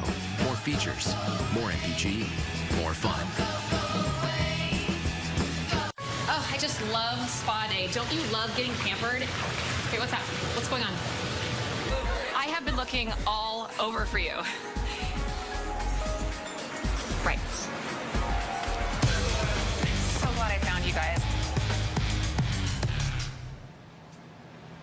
Come on. I'm not going to post any more pictures. I'm not going to tweet. There are consequences for breaking the code. Report friends and learn more at visitlasvegas.com. This one works. The price sure doesn't. I'm tired of shopping around. Too bad you're not buying car insurance. Like that's easy. Oh, it is. Progressive Direct showed me their rates and the rates of their competitors. I saved hundreds when switching. You could use hundreds. Yeah. Wake up and smell the same.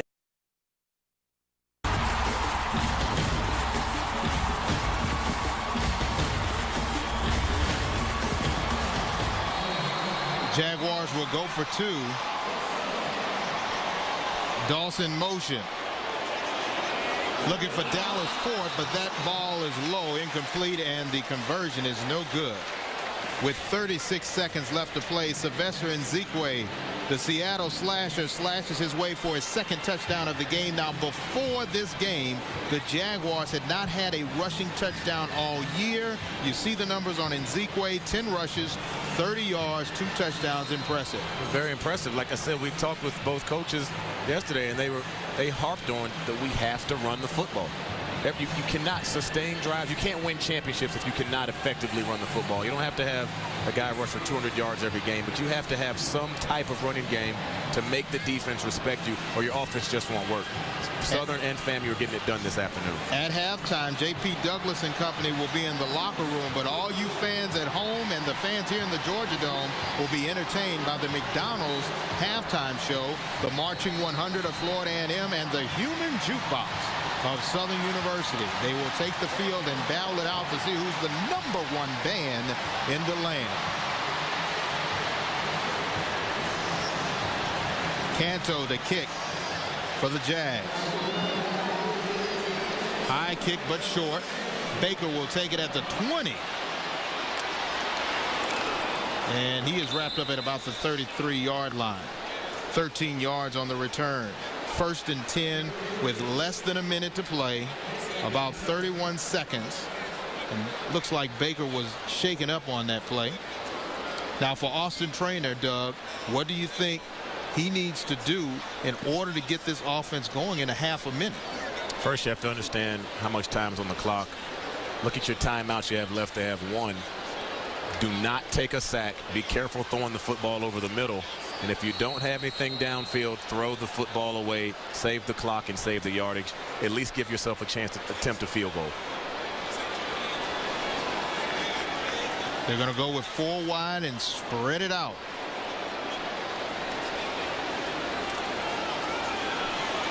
Give to Rocker.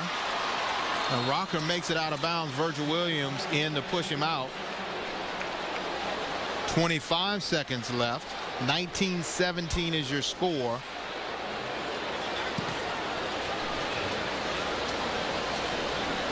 Doug, so far in the first half, are you surprised at all by the performance of both teams? I'm not surprised. I would say I am with the amount of running, but I'm not surprised. These two teams, they always play each other well.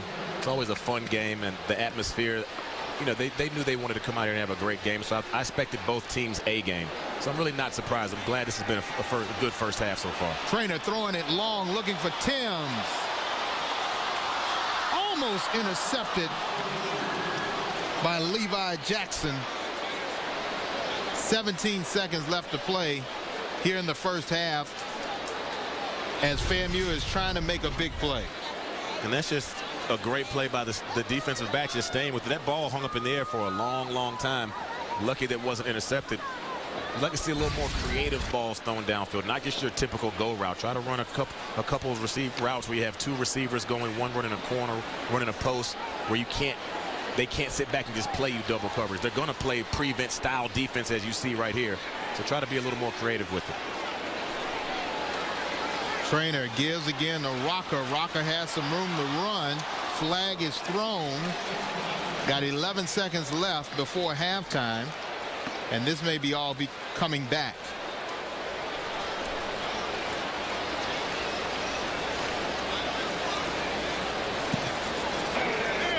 Holding. Number 64 on offense. 10-yard penalty. 3rd down.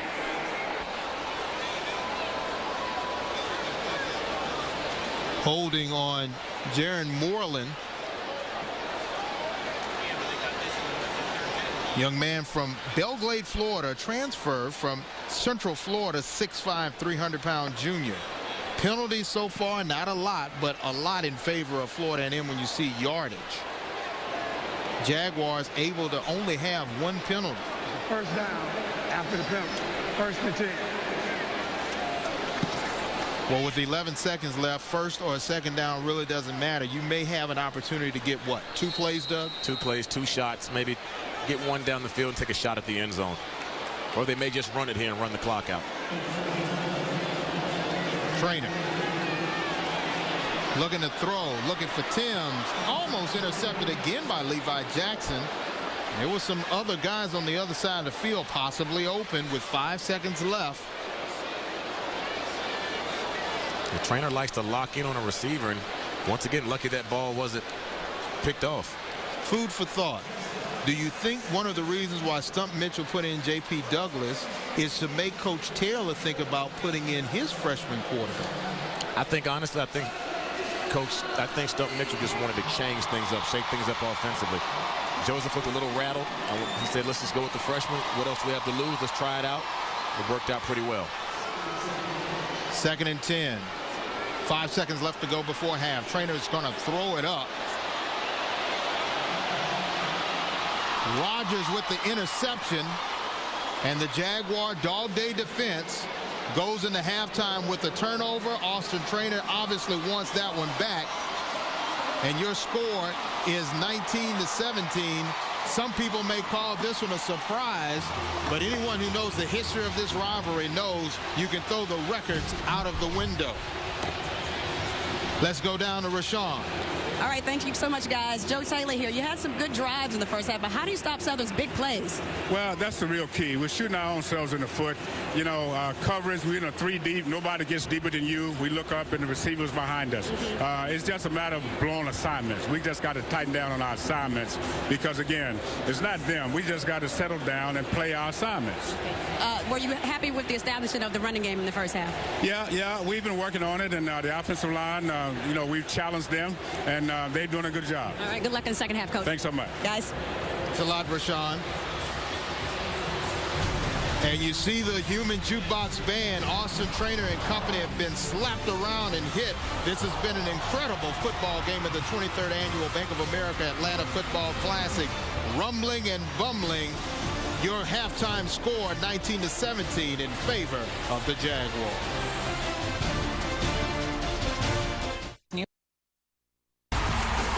Welcome to the Atlanta Football Classic halftime show brought to you by McDonald's. I'm loving it.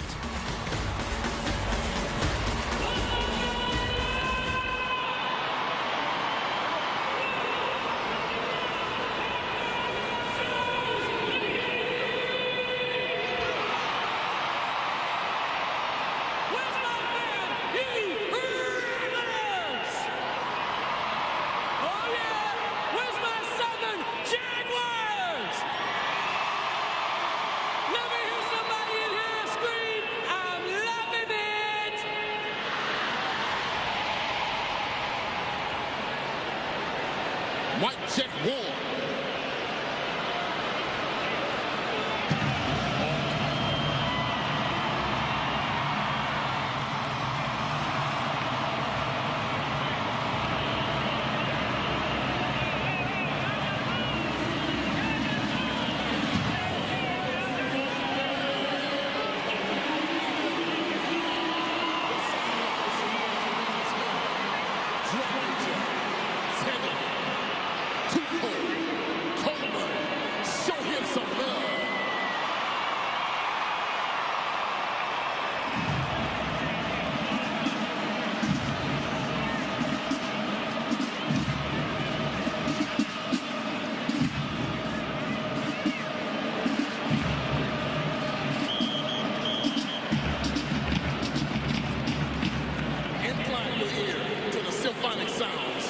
The human jukebox.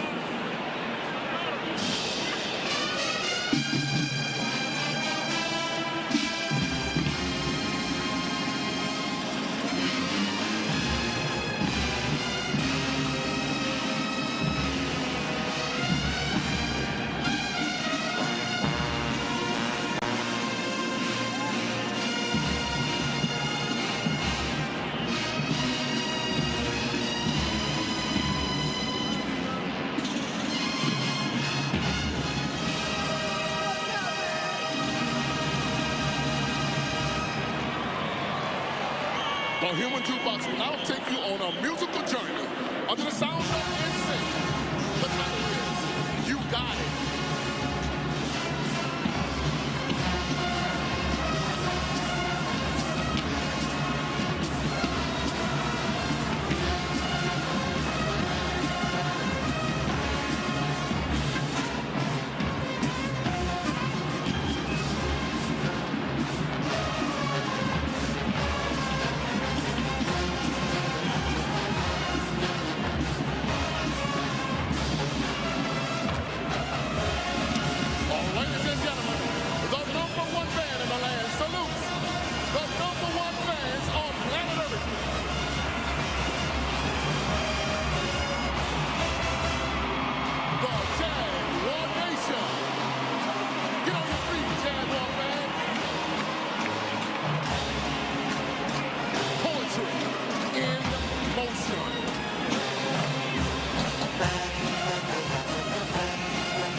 Hey, FAMU, I knew you were going to tell us to shut up after you took our star at the Honda. But get out your paper and pencil and copy this.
Ladies and gentlemen, this song is dedicated to all the beautiful ladies in attendance today. Conducted by Director of Bands, Mr. Lawrence Jackson. Nobody is supposed to be here.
Amazing, trailblazing, 360 steps per minute. One of the many reasons why when you say Southern University Marching Band, it means showtime. It is the S on the chest that lets you know that they're the best. The Southern University Marching Band is simply America's finest. So sit back, relax, for you're about to experience the most exciting time of your life. As the stimulating, the dazzling, the house rocker, the rock of all houses as the crowd figure takes you on a ride. The human jukebox will now get down to the sounds of This Is How We Do It and Party. Atlanta, Georgia. The human jukebox is here. And it's time to take you on a ride.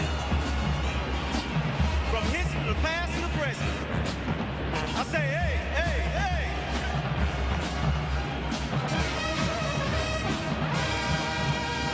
Number one, what you gonna do? Break it on down to that my move.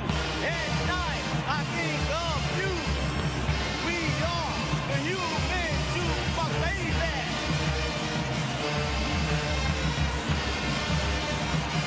Let's keep it rolling. Keep the beat rolling. Rolling, rolling, rolling, rolling. I say, oh, lie, hey. Rolling, rolling, rolling with the jukebox. Oh, lie, hey.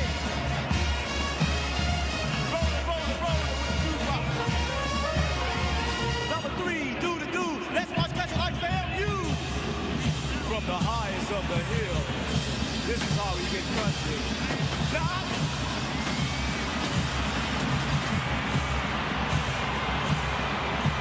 let's tell them how we do it at SU. Break it down.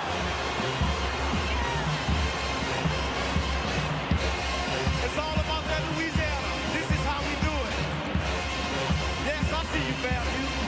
Take notes, because this is how you really do it. Voted #1 man by HBCU Digest. This is how. Somebody, anybody, everybody scream! At SU, we love to party.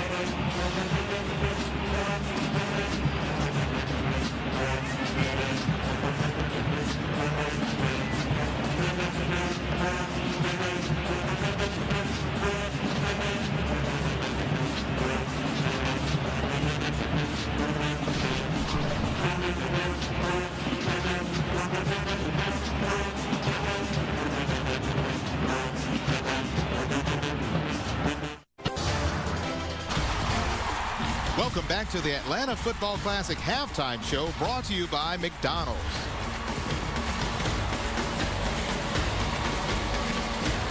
Right now, your halftime score: Southern University 19, Florida A&M 17. Halftime of the 23rd annual Bank of America Atlanta Football Classic.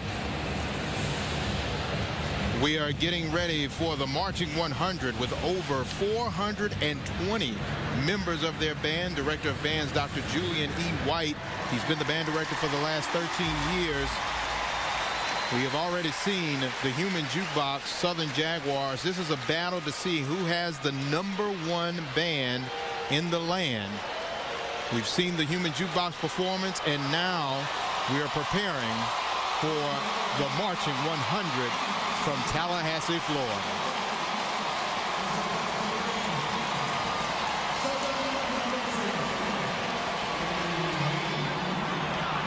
You were kind, you were smart, and you was important.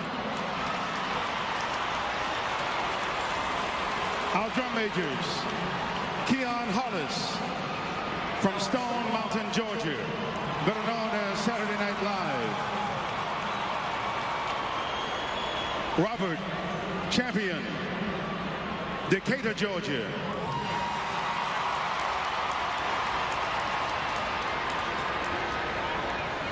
Rakai Willis, Stone Mountain, Georgia.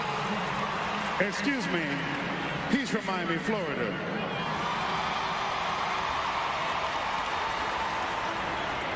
Sean Turner, Stone Mountain, Georgia. Our head drum major, Jonathan Boyce, Marietta, Georgia.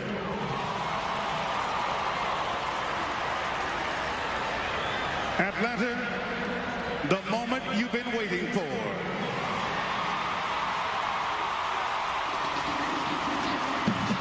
From the highest of 7 hills, the capital of Florida, not only America's band, but the best in the dome today. The incomparable magnificent, fantastic Florida A&M University marching band.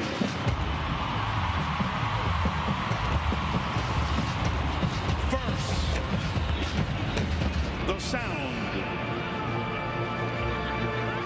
experience, style, quality, extraordinary. The sound of experience.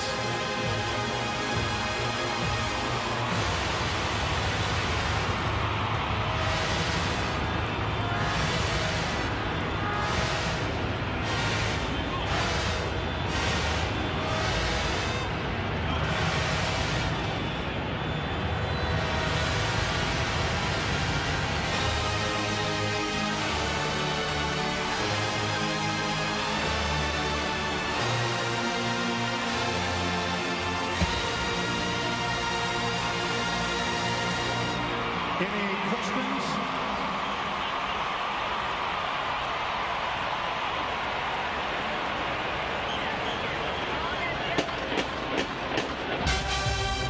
A band tragedy featuring the incomparable Boxing 100.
The lady is with a Jaguar, excuse me. It's time to move over to a Rattler. And how do you feel?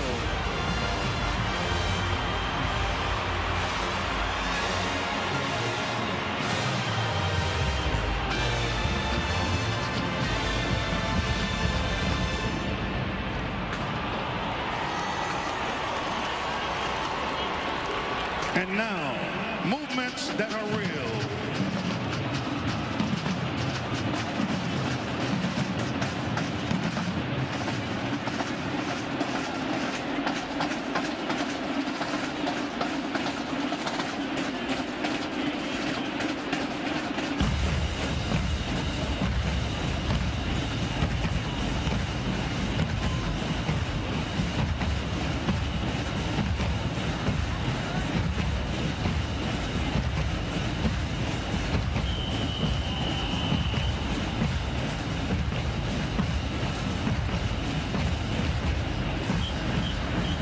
In honor of our parade marshals today, please welcome our Director of Bands, Dr. Jeannie White, from the pen of Lindsey B. Sargent, the elements of the universe, earth, wind, and fire.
Earth, Wind, and Fire.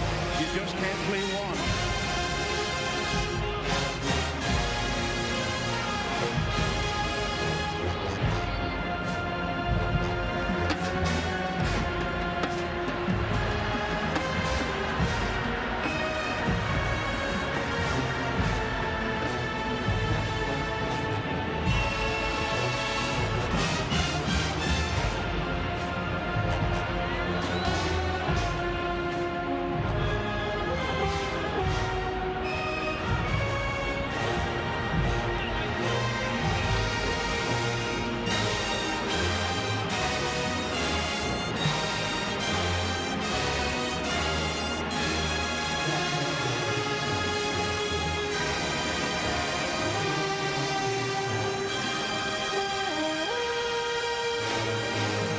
The difference is clear.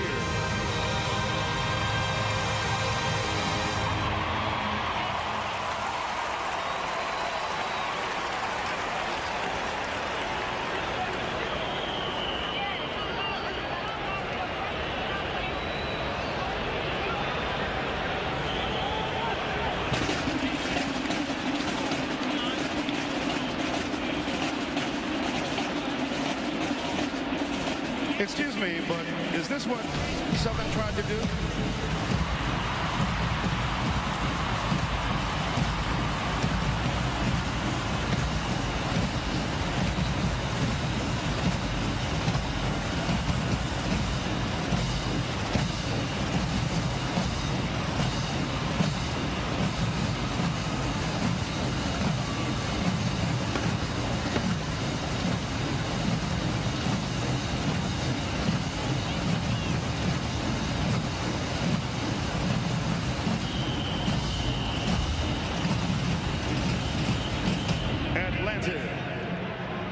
You already know it's showtime.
It's time to wobble with the 100.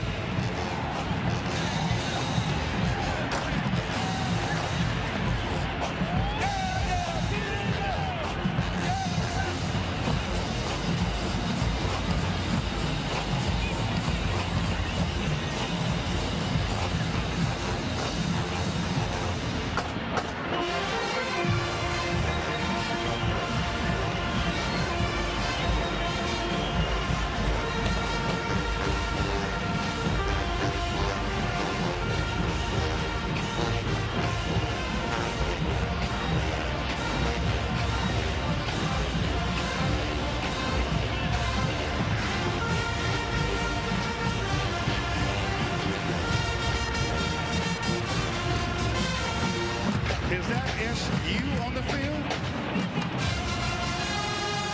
In the Georgia Dome on this day. 2 words.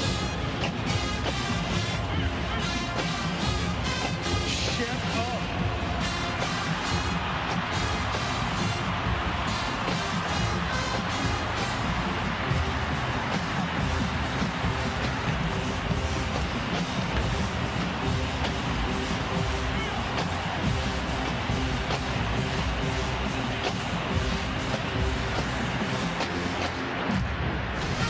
concludes our halftime performance. Our bandstand, Dr. Jeannie White, Dr. Shelby R. Chipman, Mr. Lindsey B. Sargent,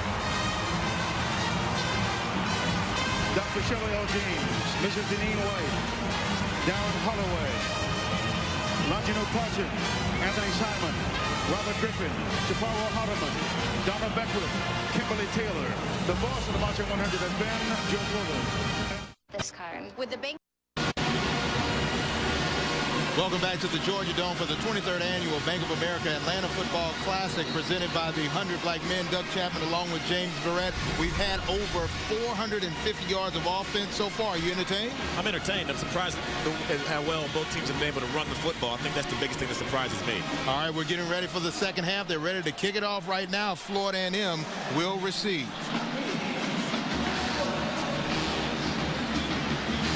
Trainer will have it at his own 20-yard line. He breaks through a few goal jerseys, but brought down at about the 35. Let's take a look at those halftime statistics. And you see the stats right now. Passing yards, Southern 2-1, but rushing yards, Florida A&M has the early lead. They do, and that surprises me. If you told me they would have had 90 yards by halftime, I would have thought you were crazy, but you look at the stats, both teams have run the ball well, actually. I think it's been a success for both sides, but Southern University has the 2-point edge. Trainer, your quarterback, they'll go in the I. Give to Rocker. And Rocker is rocked at the line of scrimmage. Jamie Payton along with Franchot West on the tackle.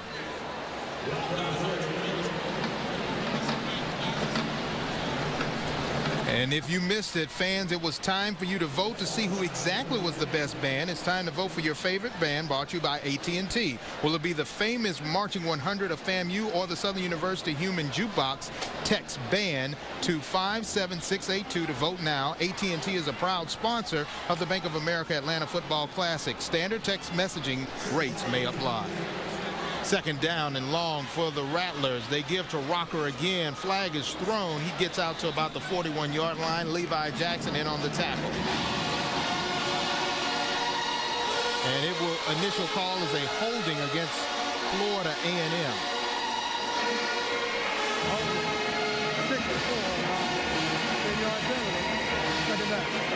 That's the second penalty against Jaron Moreland, the UCF, University of Central Florida transfer. Just a junior at 6'5", 300 pounds, and definitely Coach Taylor doesn't like those mistakes. He doesn't like it, and a lot of times those holds come when an offensive lineman is out of position. His feet aren't where they're supposed to be, so instead of moving his feet, he moves his hands, ends up grabbing, ends up holding. Those refs are going to call that every single time. So rather it being 3rd and short, it's now 2nd and 18 for the Rattlers.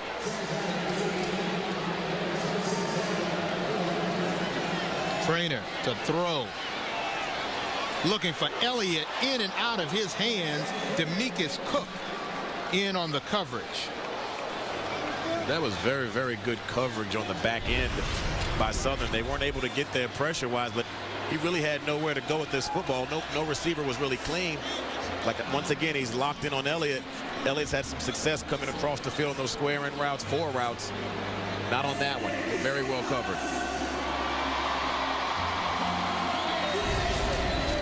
Third down and long situation. Florida A&M 6 of 9 in third down conversion so far in this game. For the season, they're less than 25%. Trainer gives to Rocker. And Rocker's brought down by Jackson for Southern University. They try to go with the draw on third down just to give their punting unit a little better, more room to punt. But that penalty really, really hurt them on that drive.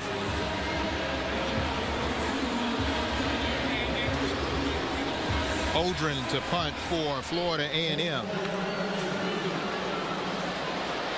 Brian Williams back deep for the Jaguars. He will receive it at his own 21-yard line. Has some room to run. He is skirting the sidelines. He breaks a tackle. 20, 10, 5. Byron Williams, touchdown, Southern.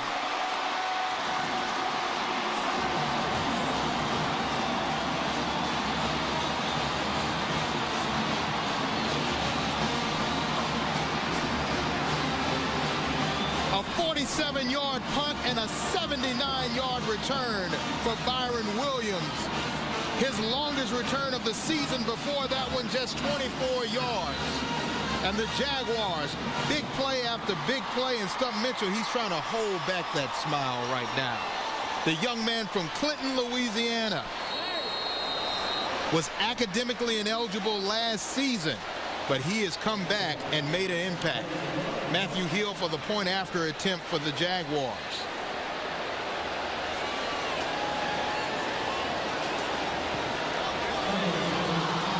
And the kick is good. 12:55 left to play in the third quarter. The Jaguars come out rolling. Your score 26-17.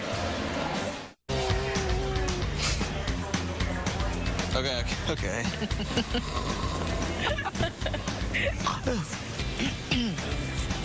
Hey, buddy.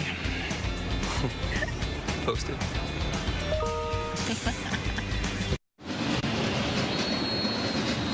And you see Byron Williams.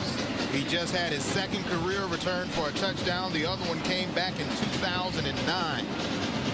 79-yard punt return for a touchdown. The young man from Clinton, Louisiana, making the big play. Now, can the Rattlers answer? Al-Tariq McBurst. First time we've called the Purdue transfer tonight. Let's take a look at that return. And he's also a running back. Watch the balance and the vision. You see the vision, the balance right here, tiptoeing. And then watch this big block right there. Blows him up, sets him free, and he takes it to the house the rest of the distance. Great return by Byron Williams. You see he gets it, he uses his vision, and just the rest is just him. Tiptoes the sideline, stays in bounds, breaks a tackle at the end, gets a little help from his friends, a couple blocks here. 6 points.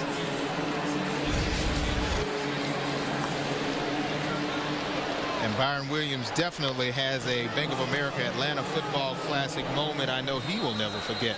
1st and 10. But looks like Florida A&M will call a timeout.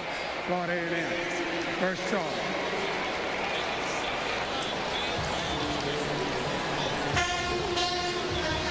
And it looks like Joe Taylor and company not happy with the look that they were seeing from the Jaguar defense. Earlier, Rashawn Ali, our sideline reporter, had a chance to talk to Southern University's coach Stump Mitchell. Here's that interview. Here with head coach Stump Mitchell. The blurring question is, why did you change your quarterback from Dre Joseph to J.P. Douglas? I just wanted to give J.P. a little playing time. Coming in the ball game, he was going to get a quarter, so I gave him the opportunity to finish the second quarter. He's going to start the third quarter. Dre Joseph to come back in the fourth quarter. Dre Joseph is my starting quarterback. All right. What adjustments are you going to make in the secondary to slow down FAMU's passing attack? Well, we got to get pressure on the quarterback. That will help. And now the DBs just got to play coverage. All right. Good luck in the second half. Thank you. Jaguar offense is yet to get on the field after the special teams touchdown. The defense is right back there. And Virgil Williams, is it an interception? They say no. Now in FCS football, there is no replay. Holding, 32 on offense. 10-yard penalty, first down. And what's better than an interception for the Jaguars? It's a holding penalty against Florida A&M. So the fans of the blue and gold are definitely happy. Okay, we won't have the interception, but we push Florida A&M back. If you're a Rattler fan, more mental mistakes. That's not what you want to see. More mental mistakes. And another thing we're talking about, we talked with Coach Stump Mitchell about quarterback changes. Trainer seems locked in on Elliott. No matter what kind of coverage he's seen, he's forcing the ball in there. They may have to make a change if he continues that. Florida A&M, 5 penalties, 53 yards. And looks like they may get 5 yards back.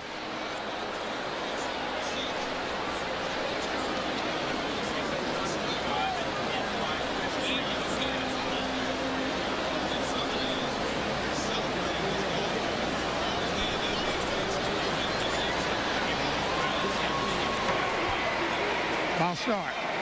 76 offense. 5-yard penalty. First down. That was on Steve Robinson, the left guard for Florida A&M. So a lot of people may have thought Southern jumped off sides, but they were drawn by the movement of Mr. Robinson, 6'3", 300-pound junior from Tallahassee. 6 penalties, 58 yards for the Rattlers. Now it's first down and 25 yards to go. Trainer finds Lennon.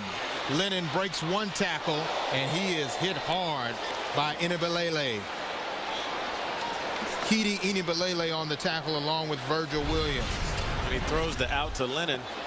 This is a good, good clean route. They catch him in a zone. They run a natural pick. The thing about these routes, you cannot go back inside because that's where the pursuit is coming. A receiver as small as Lennon, you dance around there too much, and exactly what happened to you is going to happen when those big defensive ends or linebackers that are pursuing are going to catch you. Second down, 19.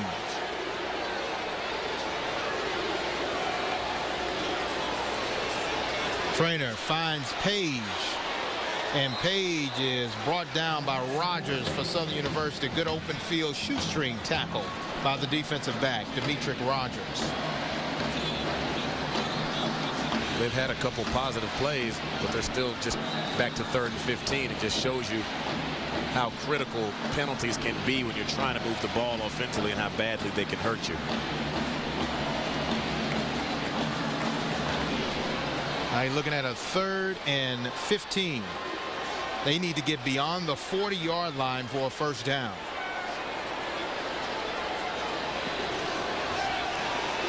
Trainer looking for Lennon, incomplete.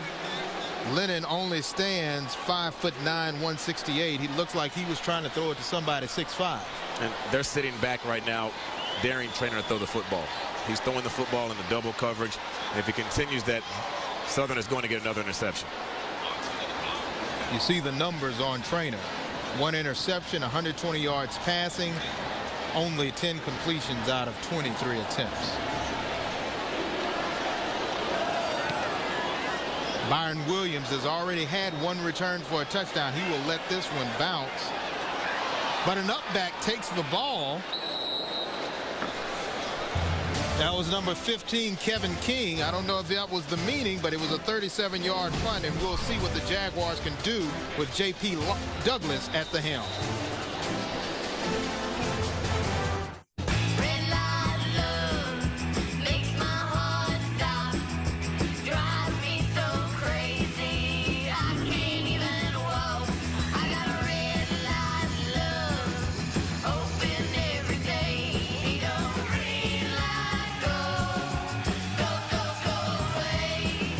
Introducing the 2012 Kia Sorento. More features, more MPG, more fun. A new Xbox 360 controller, Gears of War 3, some Slim Jims, and a welcome home banner. On Versus. Finds a hole, a flag is thrown. This may be all coming back. 14 yards on the carry, but that may be all wiped away on this call.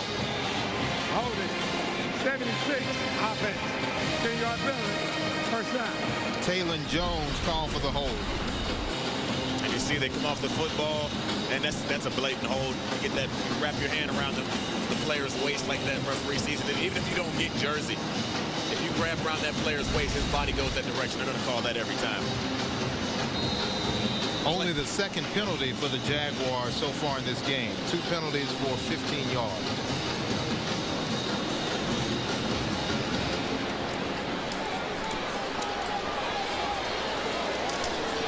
First down and 20. Douglas looking to throw. Has Kelly. He catches it and lets it go. Demarius Folsom on the coverage. Barry had a drop early in the game, and they talked about his hands coming into the football game, and sometimes he drops the easy ones. The ones that are right on him, he drops, he makes the hard catches. So maybe that was a bit too easy for him to reel in. Second down and long. See the numbers. He had 20 yards rushing, 3 of 6 coming in the second quarter. Douglas getting some pressure. finds McCain his safety valve, but that goes incomplete, a high pass.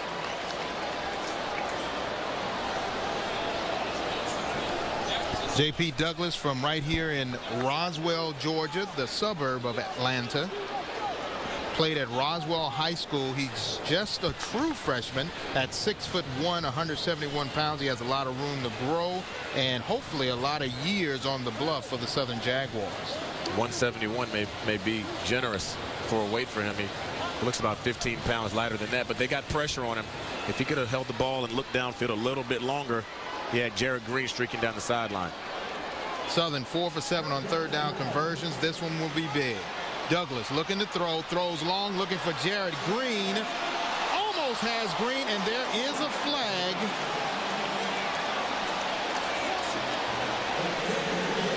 Marvin Ross on the coverage.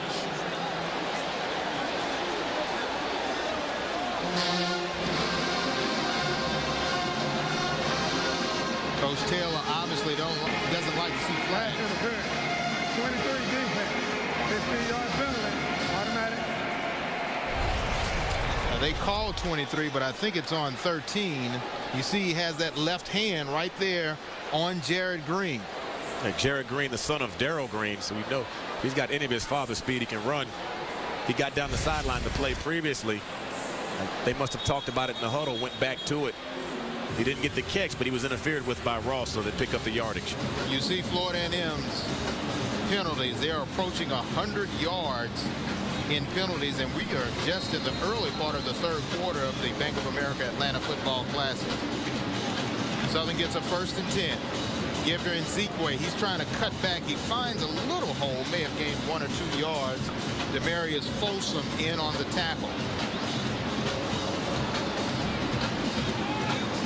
They're going to stick to this rushing attack. They're not going to change things up too much. The running game worked well for them in the first half. They're going to try to come back, establish the run. They've had success with it. Slow the game down, eat the clock up, and help their young quarterback out. This defense has been chopped up like cheese by the Southern University offense. They've had a few stands, but otherwise Southern has had their way. Douglas looking to throw. Incomplete. Pass intended for Jordan Bilbo. Harvey on the coverage.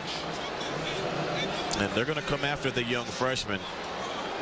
If I'm Coach Taylor, I'm definitely going to blitz him, try to throw some confusing looks at him. He's not very big. So he takes a big shot from Demarius Folsom. Hopefully he can bounce back, but he stood in there and delivered a strike. So far, Douglas is 0 for 3 throwing the ball in this drive. This is a third down conversion the Jaguars desperately need to keep this drive alive. Douglas. Another incompletion intended for LaQuinton Evans. There's some other receivers saying, hey, I was open. It's an obvious punting situation for the Jaguars. LaQuinton Evans was open, and that ball should have been completed, but Douglas taking that hit prior, who knows how uncomfortable he is in that pocket, delivered a ball that was a little bit too high. That's what hits on the quarterback can do. They don't have to sack him or hurt him or get him to fumble, but they can rattle him and make him throw throws just like that. Canto to punt for Southern.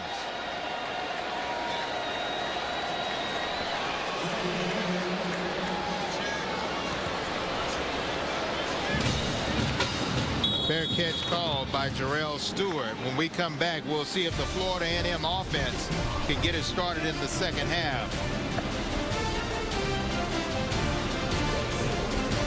This card. With the Bank Americard Cash Rewards credit card, we earn more cash back for the things we buy. Welcome back to Versus coverage of the Bank of America Atlanta Football Classic. 1st and 10 at the 21-yard line for the Rattlers of Florida A&M. Give to Rocker. He may have gained 1 or 2 yards, brought down by Jamie Payton.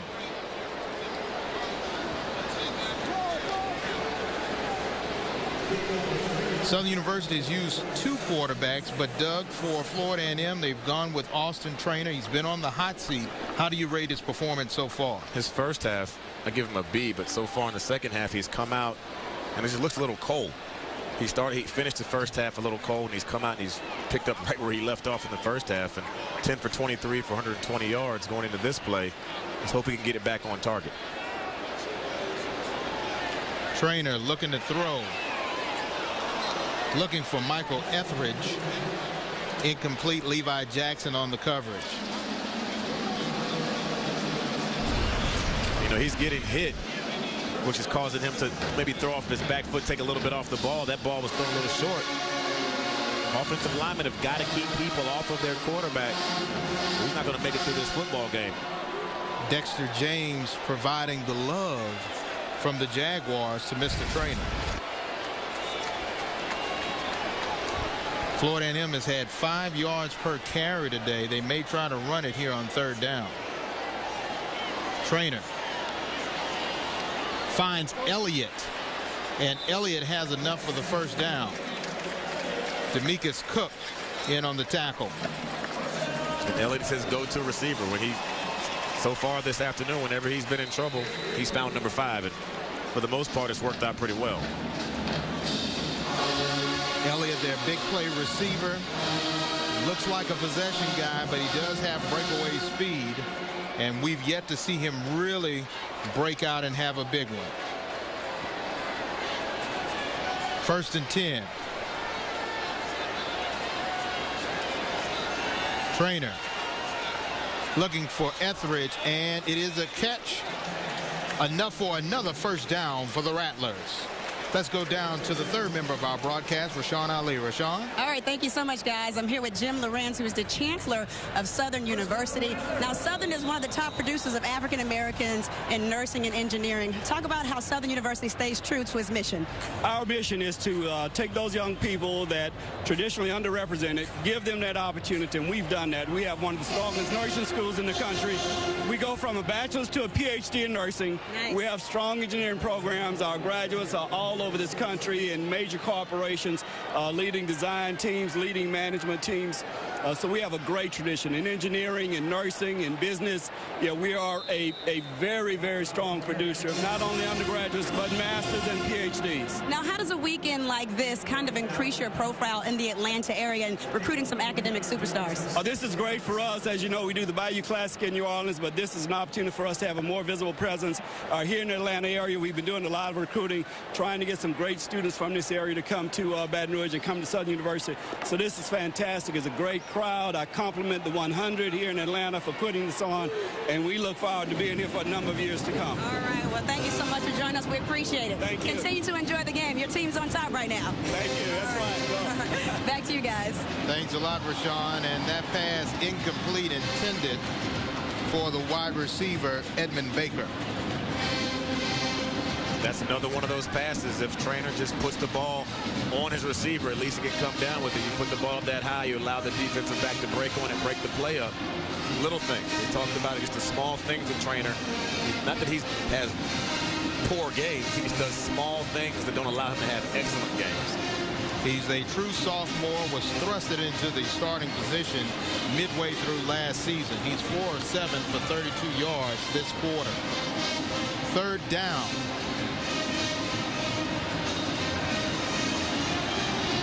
Looking for a receiver. Interception. Rogers. Demetric Rogers. Touchdown, Jaguars. The Dog Day defense scores on a 58-yard interception return for a score.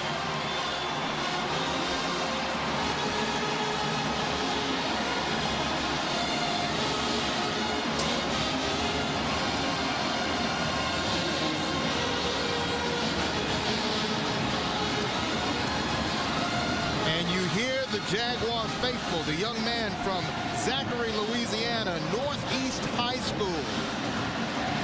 And we've talked about keeping people off of Trainer. Once again, pressure in his face, throws a bad ball, take it back to the house by Mr. Rogers. Austin Trainer definitely wants that one back. Turnovers and big plays have done the Rattlers in.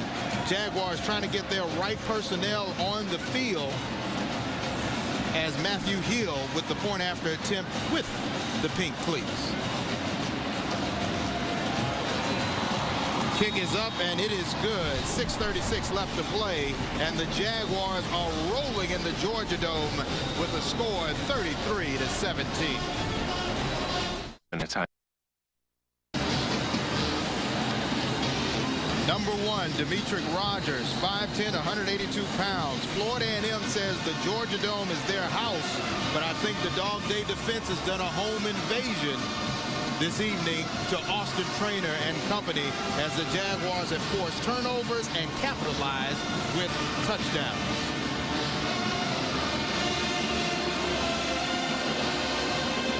McBurse.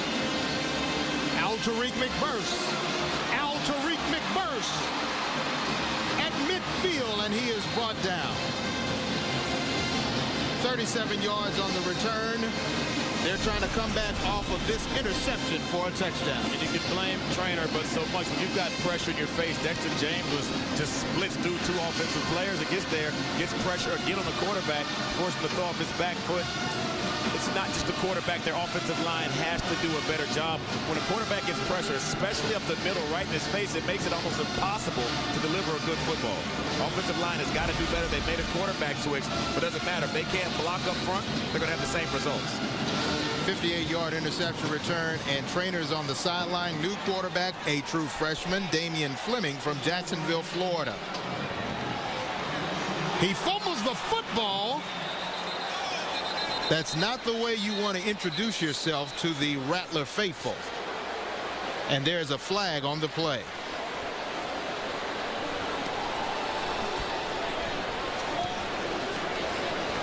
Illegal formation. Number 66. That penalty is declined. Second down. Right tackle Brandon Curry with the infraction. You see the numbers on Damian Fleming. 2 of 6, 36 yards. He had some time in the game. Operator, please reset the clock to 6 minutes, 16 seconds. 6 minutes, 16. He got a little playing time in the South Florida game in which the Rattlers lost big. But now, after a few interceptions, Trainer is out. Fleming is in. Another true freshman. Looked a bit nervous on that first snap. Let's see if he can tighten it up.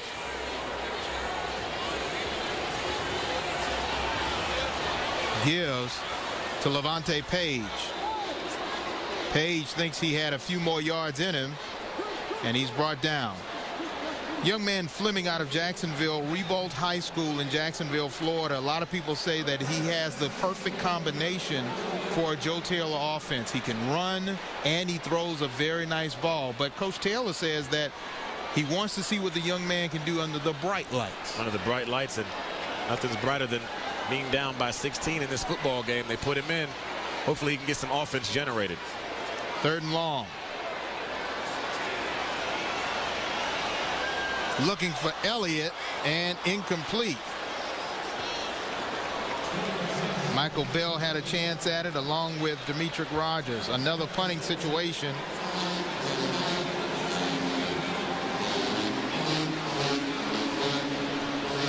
Brandon Holdren to kick for Florida A&M. Back deep, Byron Williams, who already has a punt return for a score. Holdren gets it blocked. The Jaguars touch it. It's a live ball. It's a live ball.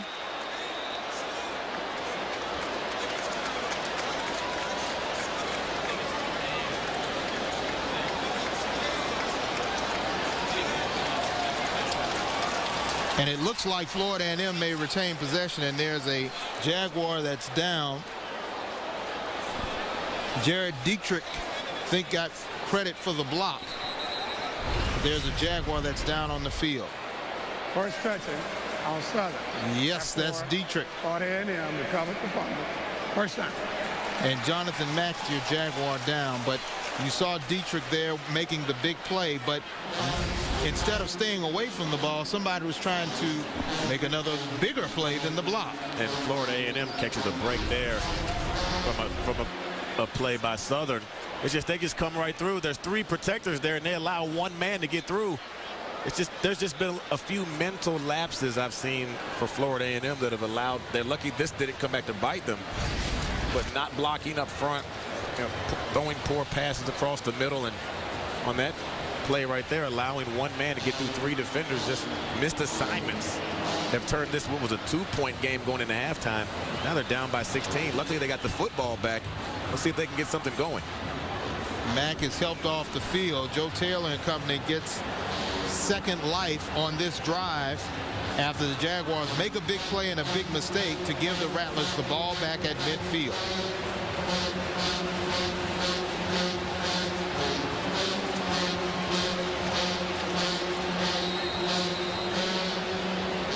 First down.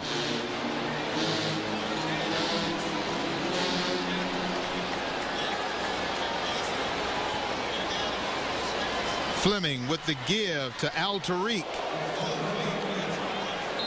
McBurse, and McBurse may have gained 4 or 5 yards. Now, Doug, we had a very, very long halftime performance by both bands. Went about 28, close to 30 minutes. It seems as though it affected the Rattlers more than the Jaguars in a negative way. And FAMU may have won the battle of the bands, but that long halftime, it's like it hurt the team. Dead ball, personal foul, 88 on the offense, 15 yards from the end of the run. Second down. I think the word unraveling may be appropriate for the Rattlers right now. Michael Etheridge called for that penalty, which pushes Florida A&M closer to 100 yards total in penalties. They have 8 penalties for 88 yards, and Joe Taylor definitely does not like to see the penalties happening in this game or any other game. I think it's looked sluggish on both sides of the ball, especially offensively. It looked like they haven't recovered from that long halftime. Fleming finds Lennon. Linworth Lennon. And we've got a little pushing and shoving going on between him and Demekus Cook. And a little bit more pushing and shoving. And a flag is thrown. We told you these are bitter rivals, even though it's been since 2008 these two teams have met.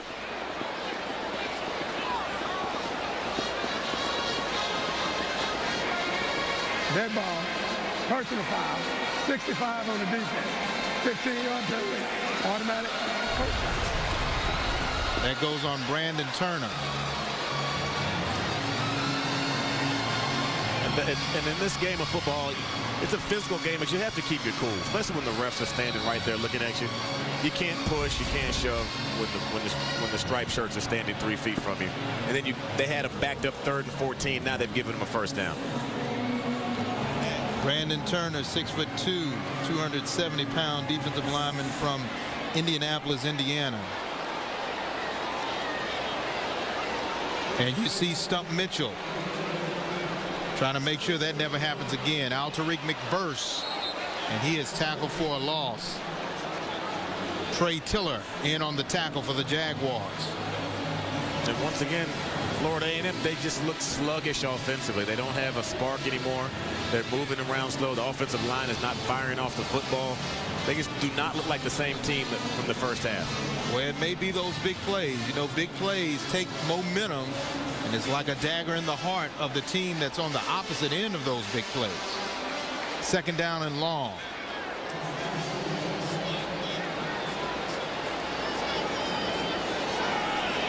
Fleming finds Etheridge.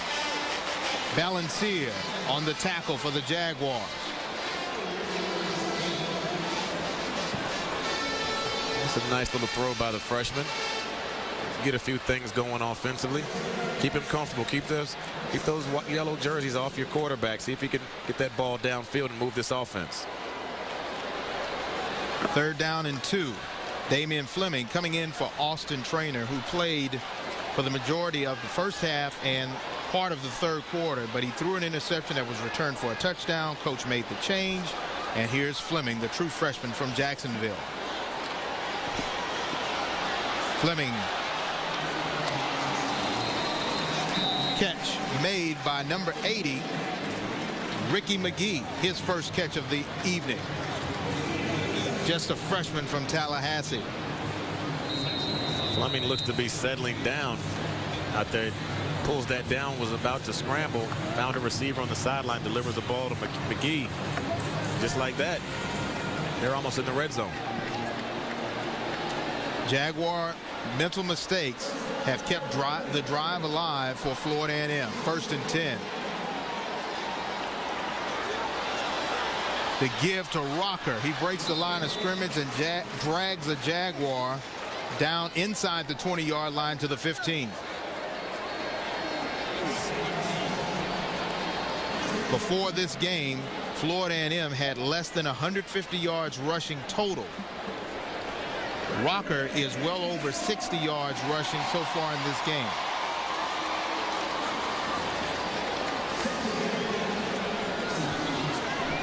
Rocker with 71 yards rushing. 2nd and short for Florida A&M. Levante Page trips over Fleming's foot, and they will take that for a loss. And it's just been little things for FAMU, the small things that have hurt them. It's like they shoot themselves in the foot. And this may be from having a young quarterback. That his right foot, you got to get that leg out of there. When you know that's where your running back's going, put that hand out there. Don't put the foot out there. Just a little miscommunication. Backs him up a couple more yards. Brings up a 3rd and long rather than a 3rd and short. 8 for 15 on 3rd down conversions for Florida A&M in this game. Fleming with some time. Finds a receiver in Elliott. Enough for a Rattler 1st down inside the 10. And they've been running these crossing routes. FAMU has the entire afternoon. Young quarterback sits back. Fleming finds it and just delivers a nice strike over the middle. Puts it on his receiver. 1st and goal for Florida A&M from the Jaguar 6.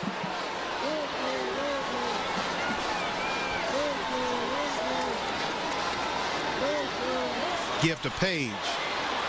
Page close to the touchdown, and he's in. Puts 6 points on the board. Levante Page with a 6-yard touchdown run. And how big was that unsportsmanlike penalty against Southern? Huge. Levante Page with his 3rd rushing touchdown of the game. He had a 1-yard, a 13-yard, and now a 6-yard run. Now you see Joe Taylor trying to make sure his team has the right. They want to go for 2 as they trail 33-23. True freshman Damian Fleming has come in to sub for starter Austin Traynor. Can he convert on the 2? And a flag is thrown. May not have the chance to convert. Delay of game. Offense. Number 7. 5-yard penalty. Replay try. Now, I won't put that on Fleming. I think Coach Taylor didn't know which way he wanted to go. Do you want to kick or do you want to go for the 2-point conversion? Just because Fleming, he actually ran to the sideline thinking it was going to be an extra point. And at the last minute, Coach Taylor and company decided they want to go for 2. So you can't put that all on the young quarterback.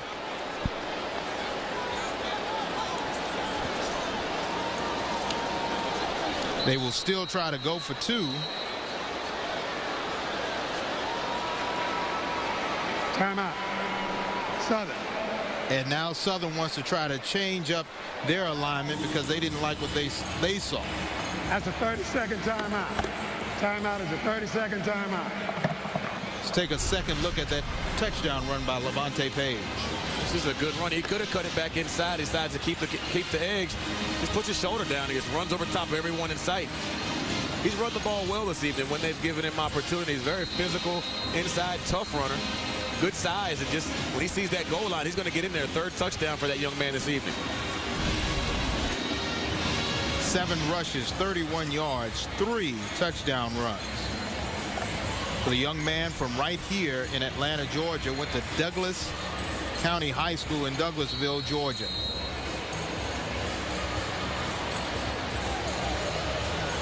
Now, after the Southern University timeout, Trevor Scott on for the point after attempt. Kick is up, and it is good. With 11 seconds to go in the third quarter, this game is long from over. The Jaguars making some big plays, and those big plays came on special teams and defense, Doug.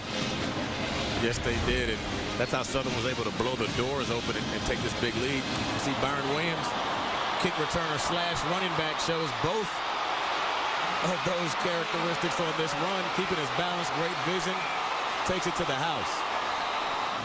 And on the other play, interception, Demetric Rogers. He says, hello, and I'm gone to the house.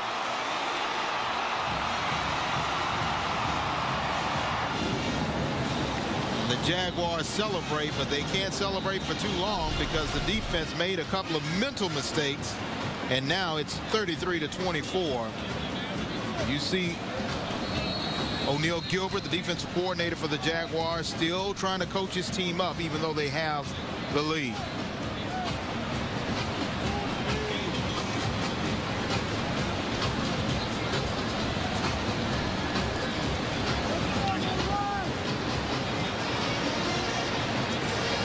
Williams takes it out of his own end zone. And he is brought down at about the 15-yard line. Good open field tackle by Peter Tulloch for Florida A&M.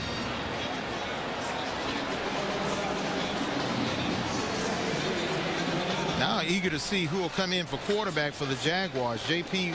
Douglas was hot, then cold. Number 29 on the receiving team. After this to the goal, first down. Jaguars, who weren't penalized a lot in the first half, already have a few penalties here in the third quarter. J.P. Douglas did a masterful job in the first half. In this quarter, he had a lot of incompletions, a few miscues, and has been unable offensively to get his team into the end zone. And it's not helping that he's getting backed up now closer to his own end zone by penalties. These penalties in the second half have allowed FAMU to work their way back and chip at that lead. If they don't commit that last penalty that led to the FAMU touchdown, FAMU's punting the football. Just hope this one doesn't hurt him just as bad.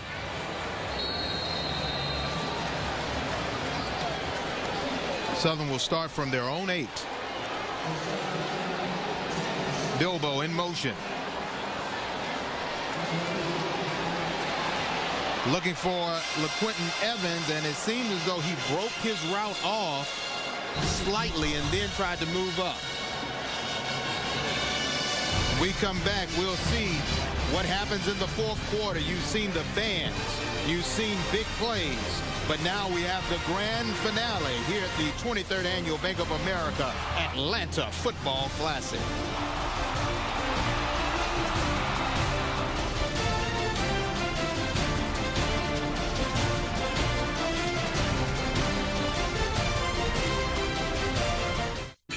Your dog is your best friend, important member of your family, protector, playmate, and trusted secret keeper.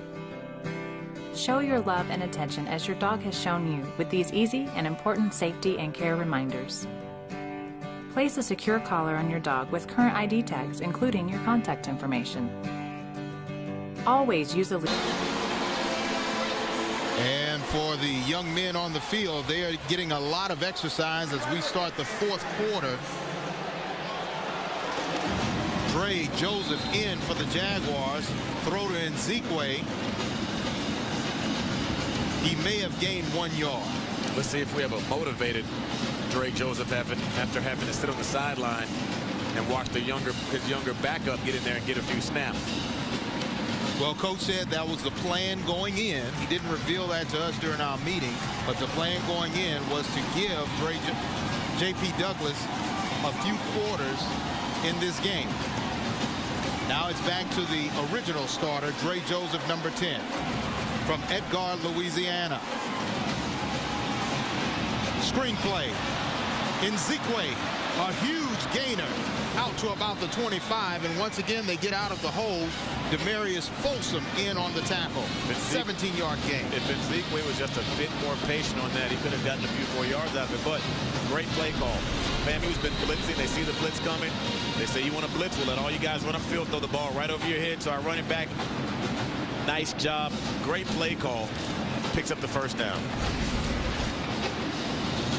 Nzikwe doing a good job on trying to pace this team. Joseph, give to Nzikwe. Flag is thrown at the line of scrimmage.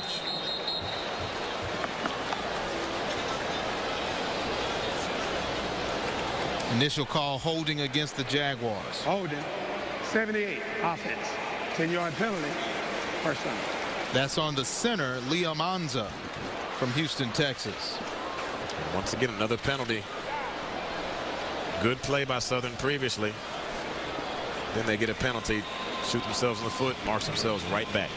Doug Chapman, you've played at Marshall University and also in the NFL with the Minnesota Vikings, among other teams. When you see holding in the fourth quarter by an offensive lineman, is that mostly fatigue? It's mostly fatigue. Guys are very tired. They're winded. We're playing in a dome. You don't play in a dome a lot. The air gets a little thin sometimes, and you don't move your feet, and you end up being lazy and making a bad play. Dallas Fort on the reception, and he gets a lot of those yards back to about the 25. J.P. Douglas may have been taken out on this play. He's not the biggest guy in the world, so if they get to him, they can hurt him. And I think he was hurt. He's looking at his chin, and he has that thin chin strap, not the thick one, the padded one. It's like, oh, he hit me in the chin. You can see how young he looks. He looks like he's about 15 years old. 3 of 10.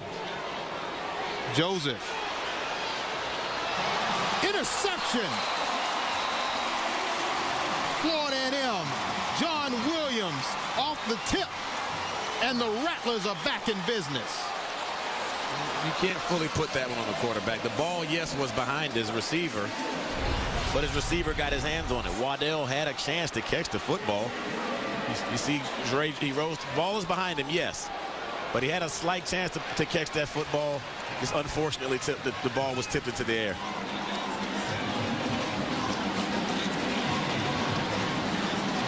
And now the turnover gods are in favor of the team with the fangs and the Florida A&M Rattlers. 1st and 10. Damian Fleming in at quarterback. They give to Levante Page. Inside the 30, pushed out of bounds at about the 25-yard line. Florida A&M playing on a short field, which gives advantage to the young freshman quarterback in Damian Fleming for Florida A&M. You see Dre Joseph obviously not happy about the turnover. Florida A&M's playing on a short field. You said it helps that quarterback because now he doesn't have to do so much. They're already close to scoring territory. All he has to do now is manage the offense. Page breaks the line of scrimmage, jumps over a defender, and drags the rest inside the 15-yard line, and 2 flags are thrown at the end of the play.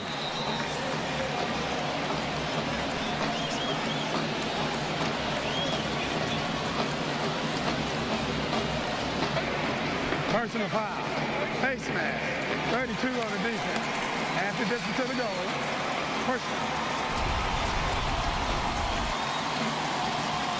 Jaguars once again making mistakes. Levante Page already has 3 touchdowns on the day, looking for his 4th, and you see that that's the face mask as they try to bring him to the ground. There are no more 5-yard face masks. They're all 15 yards. They used to be the unintentional was 5. Now they say we're going to throw 15-yard penalties on every time you grab that face mask. So once again, penalties have put FAMU right back in scoring position. Demetric Rogers and Levi Jackson in on that play. 1st and goal for the Rattlers. Page stopped at the line of scrimmage.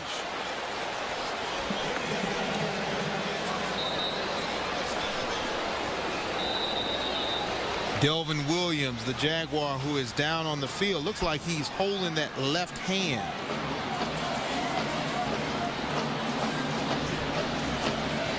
We'll take a timeout. When we come back, we'll make sure that Mr. Williams is okay as Florida A&M is driving. 33-24 is your score. You're watching the Bank of America Atlanta Football Classic on Versus.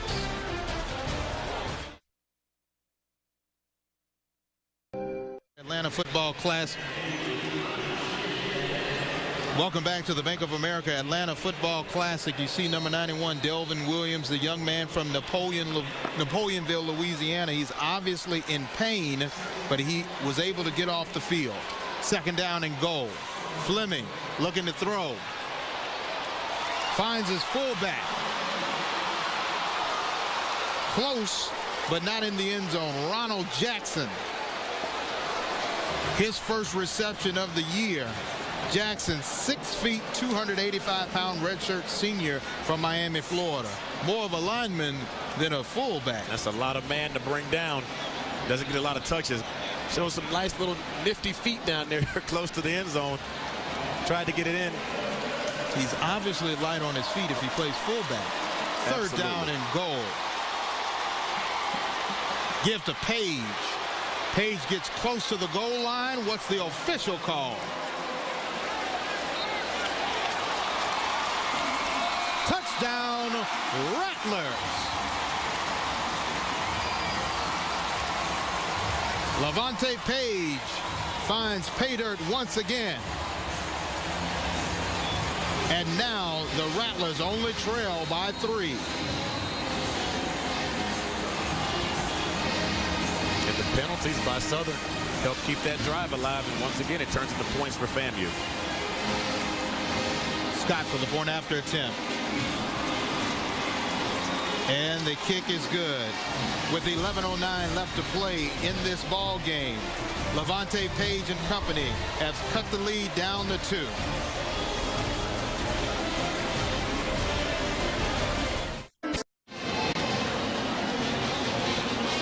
Welcome back to the Bank of America Atlanta Football Classic presented by the 100 Black Men of Atlanta. What makes this game special, regardless of the food, fun, and gridiron action, it's the Marching 100 of the Florida A&M University Rattler Marching Band. And for Southern, it's the Southern University Marching Band. Now, there was an opportunity for fans to text in to see who had the best band. And after all of the texts, thousands upon thousands of text messages, the official winner of the AT&T Battle of the Bands, the Human Jukebox of Southern University. Now Byron Williams and company trying to solidify the win on the field. Huge open field tackle made by Kevin Elliott. Not only is he a receiver, but he can tackle wallop on special teams.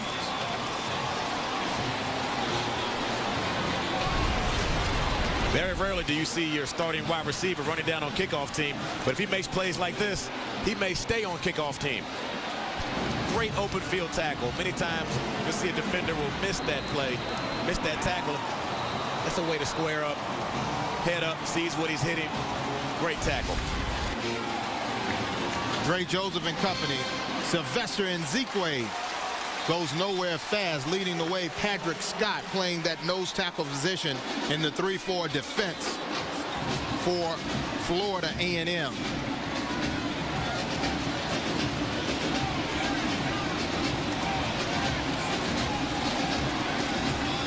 Second down and 10 for the Jags.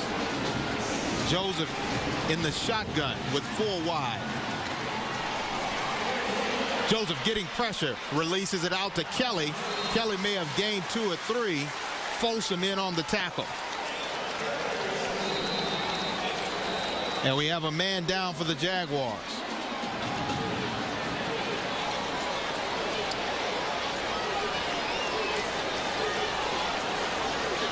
Looks like number 74 is Zach Brown, the reserve left guard.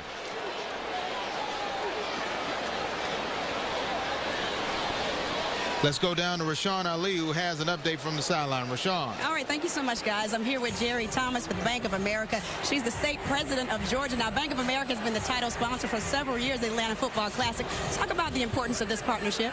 I tell you, it is one of the best things that we could do for our relationship with HBCUs, and particularly with the work of the 100 Black Men of Atlanta and Project Success. This is just tremendous, and it's important to our community, so that's why we do it. So what other things are you implementing in the state of Georgia under your new leadership? Well, I tell you, we have engaged with being personal. We want people to recognize that no matter the size of Bank of America, we're personal in the communities that we serve. So we're engaged throughout our community with our clients and customers so that they see Bank of America as Bank of America in Georgia where they live and in Atlanta. All right, you got to talk about the new rivalry with Southern appearing on the scene. Well, I tell you, I'm happy to see the Jaguar Nation come to town. It's just a new spirit. You can just feel it. It's palpable. And we're delighted to see the number of tickets that were sold and the number of fans that are participating. Thank you so much, Ms. Thomas. We appreciate it. Back to you guys. Thanks a lot, and thanks to Bank of America as the title sponsor. Zach Brown appears to have injured his right leg. Check that, his left leg, and he's coming up, and he's a big body, standing at 6'4", 320 pounds from Missouri City, Texas. So it's going to take a few minutes to get this young man off the field.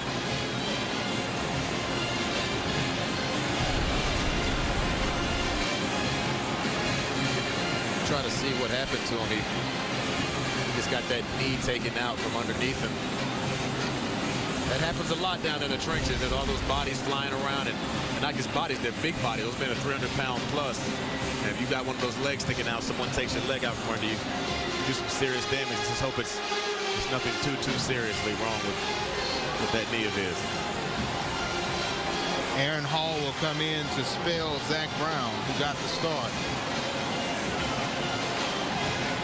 See the time of possession definitely in favor of Florida A&M, but the Jaguars have scored on big plays. Can they make one happen now? Joseph getting pressure, and he is brought down. Jerry Willis making the big play with the sack, and the Rattler defense steps up big to make the play. Jerry Willis got there the play before, didn't make the sack. Gets there this time, makes up for it. From Chicago, Illinois, 6'4", 288 pounds.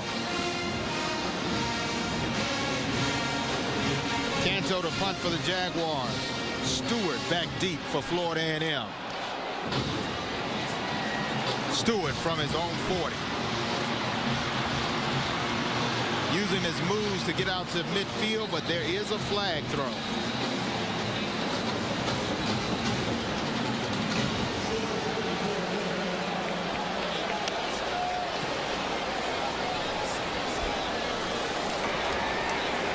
Blocking the back, number 40 on the return team. 10 yards, first down. Eddie Kelly, our head referee, on the call.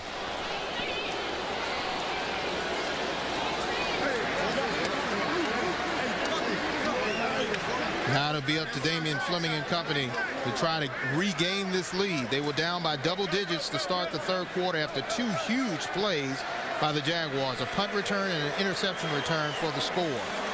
But now the Florida A&M Rattler offense looking to add on and see if they can gain the lead, but the dog day defense for the Jaguars trying to stand in their way.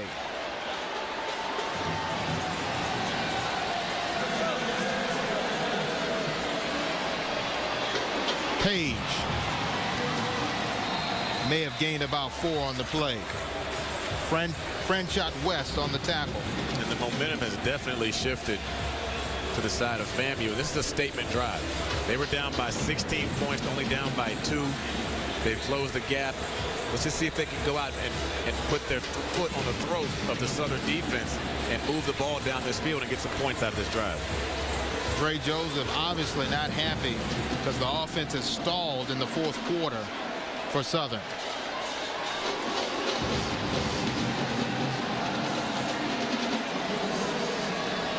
Give to Page.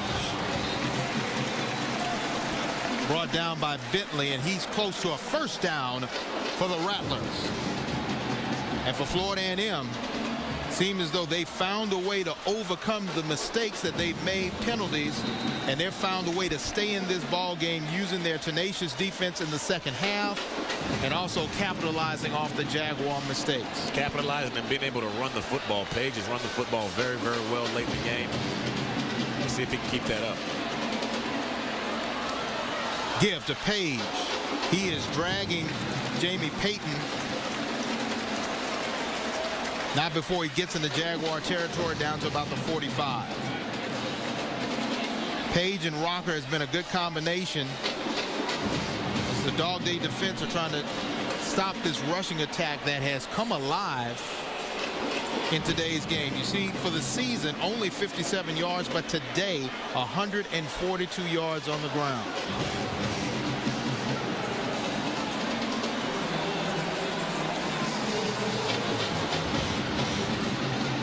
They're going to try to run it again, but this time Dexter James is right there to say hello.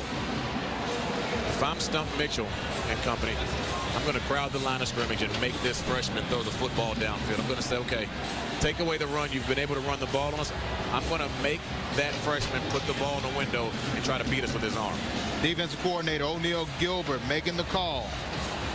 So far, his defense is able to put some points on the board on defense and special teams. Can they stop the third down conversion by the Rattlers?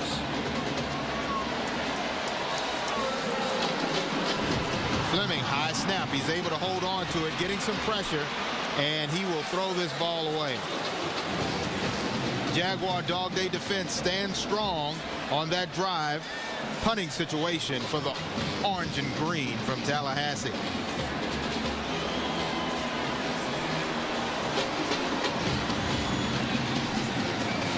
You can see the frustration on Coach Taylor at high snap.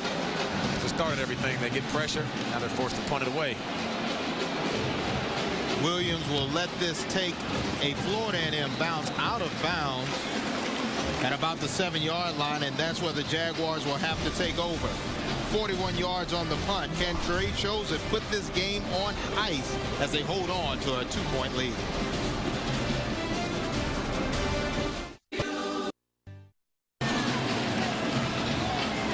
Six minutes, 57 seconds before the 23rd annual Bank of America Atlanta Football Classic is over. Trey Joseph, you see his numbers. 2 interceptions, 1 touchdown, 213 yards. Give to Nzikwe. Stump Mitchell, head coach, offensive coordinator, and he calls the plays. And Stump Mitchell realizes they can't just move the ball and hope to punt it. You got to get this ball hopefully across the 50 or get some points out of this, because FAMU has the momentum and has shown they can also move the football. Jaguars trying to work their way out of a hole. Joseph finds his receiver in Omari Robertson, his first reception of the day. Check that. John Williams in on the tackle. Omari Robertson with the reception. And now it's a 3rd and long situation. 3rd down has been a rough down for Southern.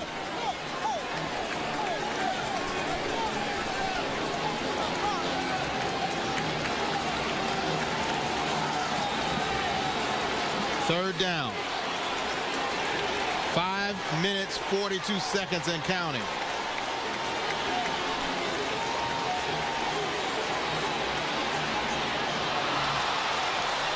Berry in and out of his hands.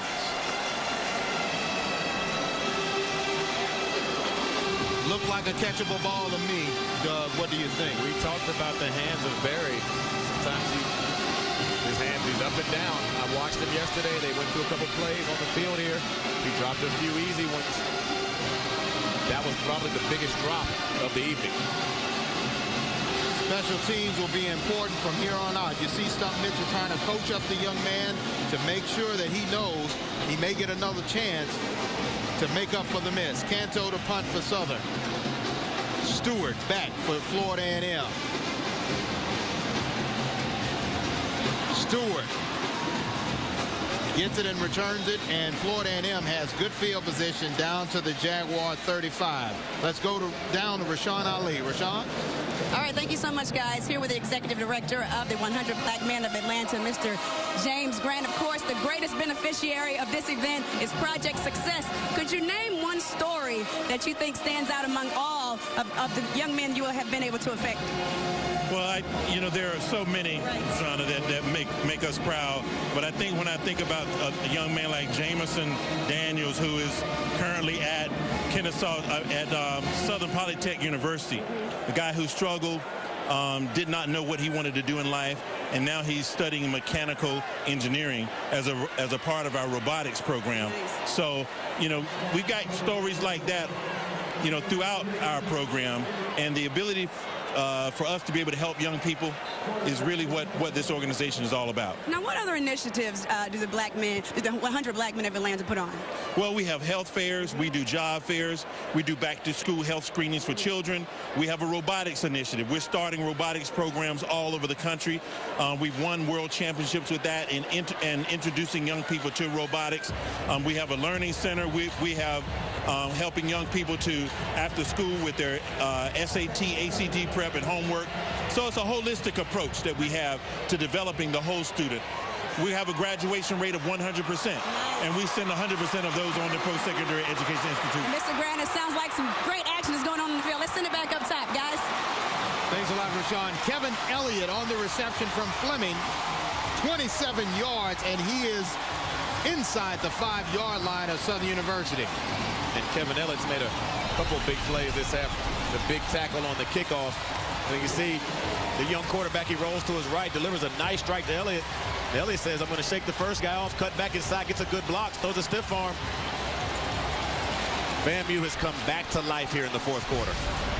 Elliott with impressive numbers, over 100 yards receiving. First and goal for the Rattlers. Page getting closer to that goal line, but a wall of yellow jerseys right there to stop it. And the Rattler faithful won another touchdown for Mr. Page. There's nothing fancy about Page's style. Nothing fancy about this play. They're just firing off the football. He gets in. He's got 3 defenders. He's dragging them. Nothing flashy about this young man's running style. He just looks for the end zone and gets north and south. Can the Dog Day defense of Southern University stonewall the Rattlers offense? Give to Page again, has an easy road to a touchdown, and the Rattlers regain the lead.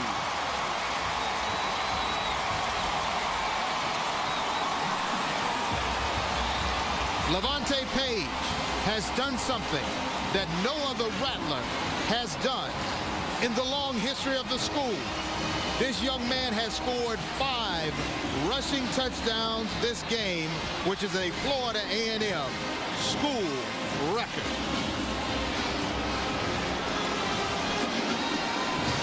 Point after attempt. Kick is up, and it is good.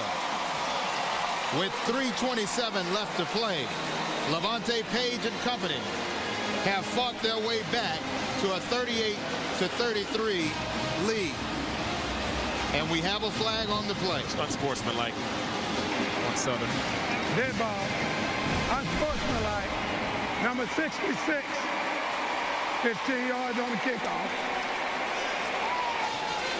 When we come back, we'll see if the Jaguars can answer, as now they trail by 5.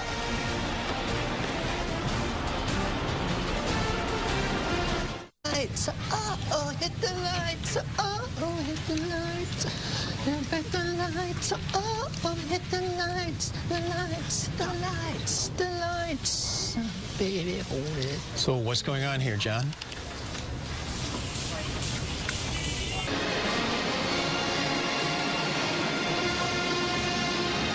You see Levante Page, 5 rushing touchdowns in this game.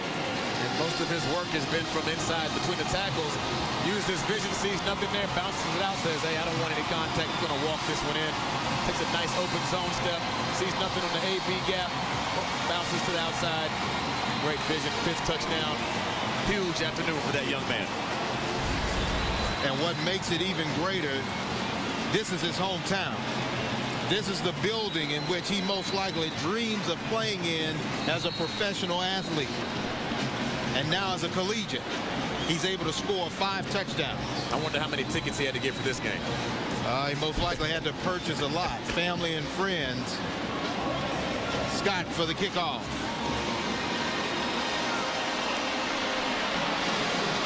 Alex on the return.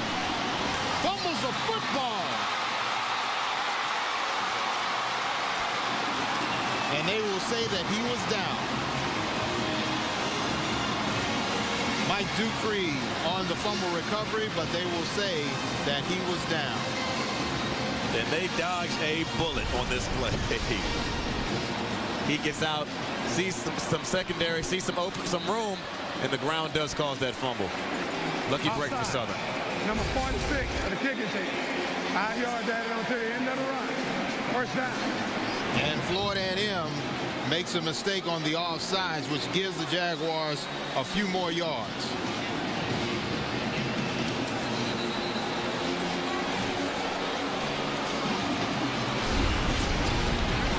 See, first he has the ball. You want the ball in that outside arm where the sidelines are, not in that inside arm. But when he hits the ground cannot cause the fumble. He hits the ground, ball squirts out. Southern retains possession.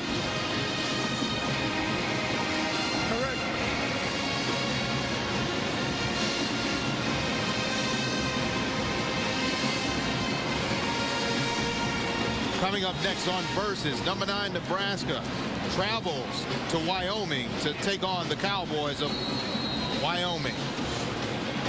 That should be an entertaining ball game.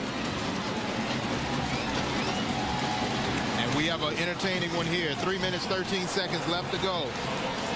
38-33. Florida A&M has slithered their way back into the lead.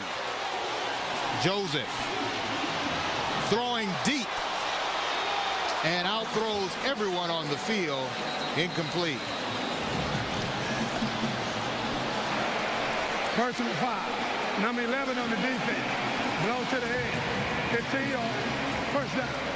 Demarius Folsom for Florida A&M with a blow to the head. These teams are just going back and forth with the penalties. And I can't really say a blow to the head. It's more like a blow to the shoulder. But in college and professional football, they try to protect these quarterbacks, especially when they're in the motion of throwing the ball, because they are technically helpless when they're letting that ball go. So any contact above those numbers, and when you see that to a quarterback, it's going to most likely be called.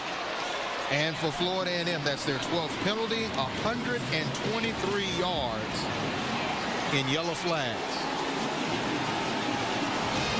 Jaguars now in Rattler territory. Pressure. Joseph eludes a tackler. He will run it and step out of bounds at about the 30-yard line.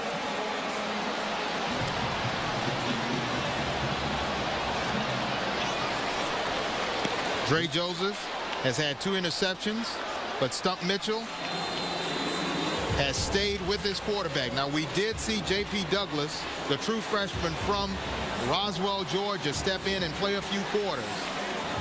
But now it's Dre Joseph's game to win or lose.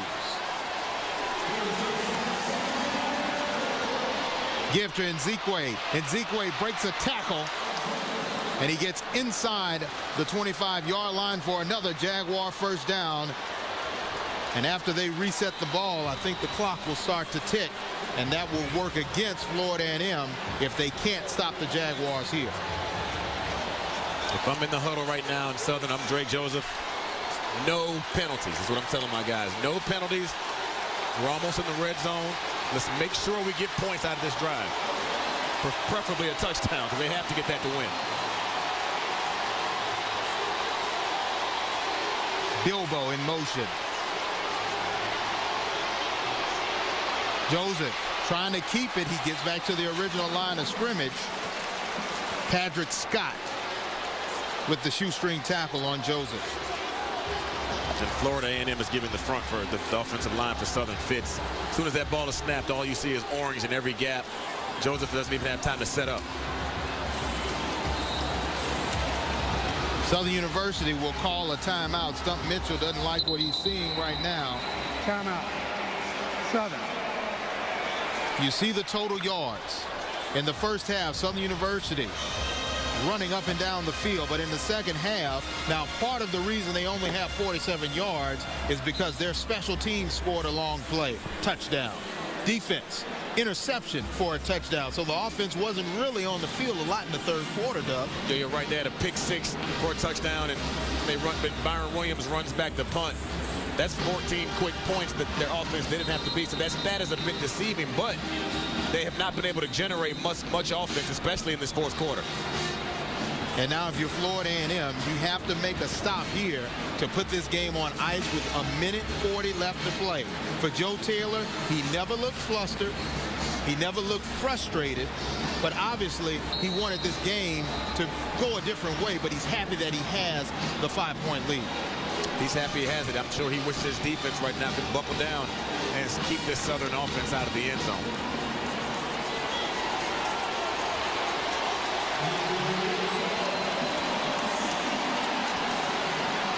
Second down. Joseph getting pressure, and he's brought down. The Rattler defense once again makes a big play. Brandon Hepburn, the native New Yorker, making the big play. Southern University, third and final timeout. And the offensive line for Southern has got to do a better job. They're blitzing every place. That means they're getting man-to-man coverage. 30-second timeout. They have got to do a better job protecting their quarterback. Final timeout for the Jaguars. You see the defense for the orange and green stepping up and playing big. Defensive coordinator Earl Holmes trying to engineer a win. And you see Drake Joseph steps back. He has to pull the ball down. He's not getting any protection when a defense is blitzing like that. That means that they're playing man-to-man in the back end. So there's going to be someone open if they can give the quarterback time and the receivers can get open. But if he can't even set up to even see his receivers, that's not going to work. 1 minute, 27 seconds. Jaguars now have no timeouts. They need to get inside the 13-yard line for a first down. Joseph with time finds Nzikwe, and Nzikwe is brought down. Greg Harvey with an inspiring open field tackle. And FAMU just backs off defensively, allows Southern to have the underneath routes, but they react quickly and tackle them. This is the fourth. This is the game right now for Southern. With less than a minute to play, Jaguars will go with 4 wides, and Nzikwe the only back in the backfield with Joseph. Fourth down. Interception. The Rattlers with a big play.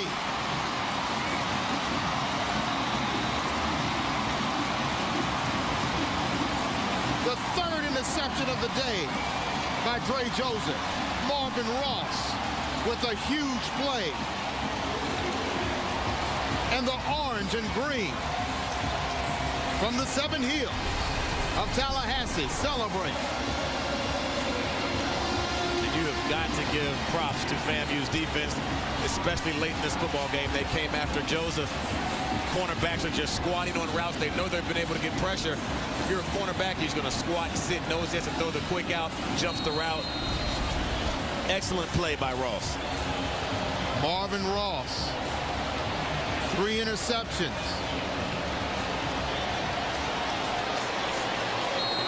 Now all they have to do is kneel it down.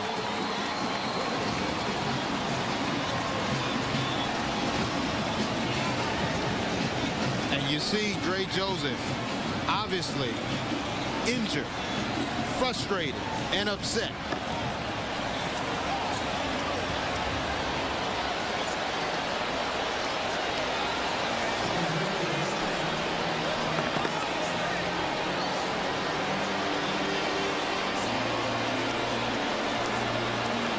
Damian Fleming kneels it down as the clock rolls down. So Doug Chapman, this is your first Bank of America Atlanta Football Classic.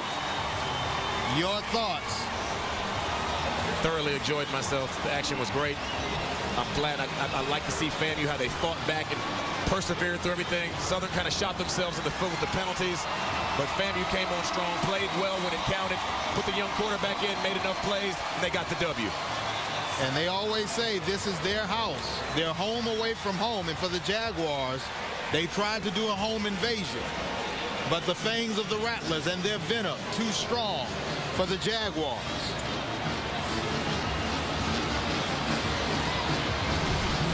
Let's go down to Rashawn, who has the winning head coach, Joe Taylor. All right, thank you so much, guys. Yes, here with the winning head coach, Joe Taylor, Florida A&M University. Talk about that defensive effort last night, right there. Well, you know, as I said earlier, we have been shooting ourselves in the foot. You know what I mean? For whatever reason, we didn't have the energy. We let open receivers go. But we just, at the end, it showed character. Okay. Levante Page, 5 touchdowns. He broke the FAMU record. Talk about opening up that running game. Well, again, that was important. If we're going to do anything, we got to be able to run the football. And he's from Georgia, and what a great day to have a big day in front of his hometown. Congratulations, Coach, on a great win. Thank you. Thank you so much. Back to you guys. Oh, Levante. Thanks a lot, Rashawn. I think she has Levante Page. Let's go back down to Rashawn, who has the young man who set a Florida A&M record. Levante Page, 5 touchdowns. Did you know that you broke a record? No, ma'am, I didn't. So how does it feel to play in front of your home crowd, being from Atlanta? We're being from Douglasville, Georgia. Yeah, it feels good. Really, I'm not from Douglasville. I'm from Atlanta. I grew up in Atlanta, Oakland City, down the street. But it feels real good just to get the win. I can't say it enough. So talk about how your team turned this thing around. I mean, you guys were down at the half. What did Coach tell you? What did Coach tell you for you guys to kind of turn it around at the half? Coach been saying the same thing since he got here when I was a freshman. When we break out, we say, don't take no for an answer, and we just wasn't going to take no tonight. And you did not take no for an answer. Congratulations, 5 touchdowns. You broke a Florida A&M University record. How many family members do you have here today? I'm pretty sure about 50 or 60. I know my mama came deep, so I don't know. I'm going to see in a minute. But she has a reason to celebrate. Congratulations. Yes, ma'am. Thank you. All right, you're welcome. Back to you guys. All right, thanks a lot, Rashawn. This has been a very entertaining game. The Rattlers showing and proving that they can run the ball, and they had an offensive explosion on the ground with Levante Page, 5 rushing touchdowns, Doug. Nothing really flashy. He didn't do a lot of dancing around. He put his foot in the ground, and he ran behind his pads. Only one run, he bounced it outside, really, and came through untouched. But you just watch. He had a lot of determination. When he got close to the end zone, he smelled the goal line, and he got through it with 3 or 4 defenders. He had to drag in, and what didn't matter.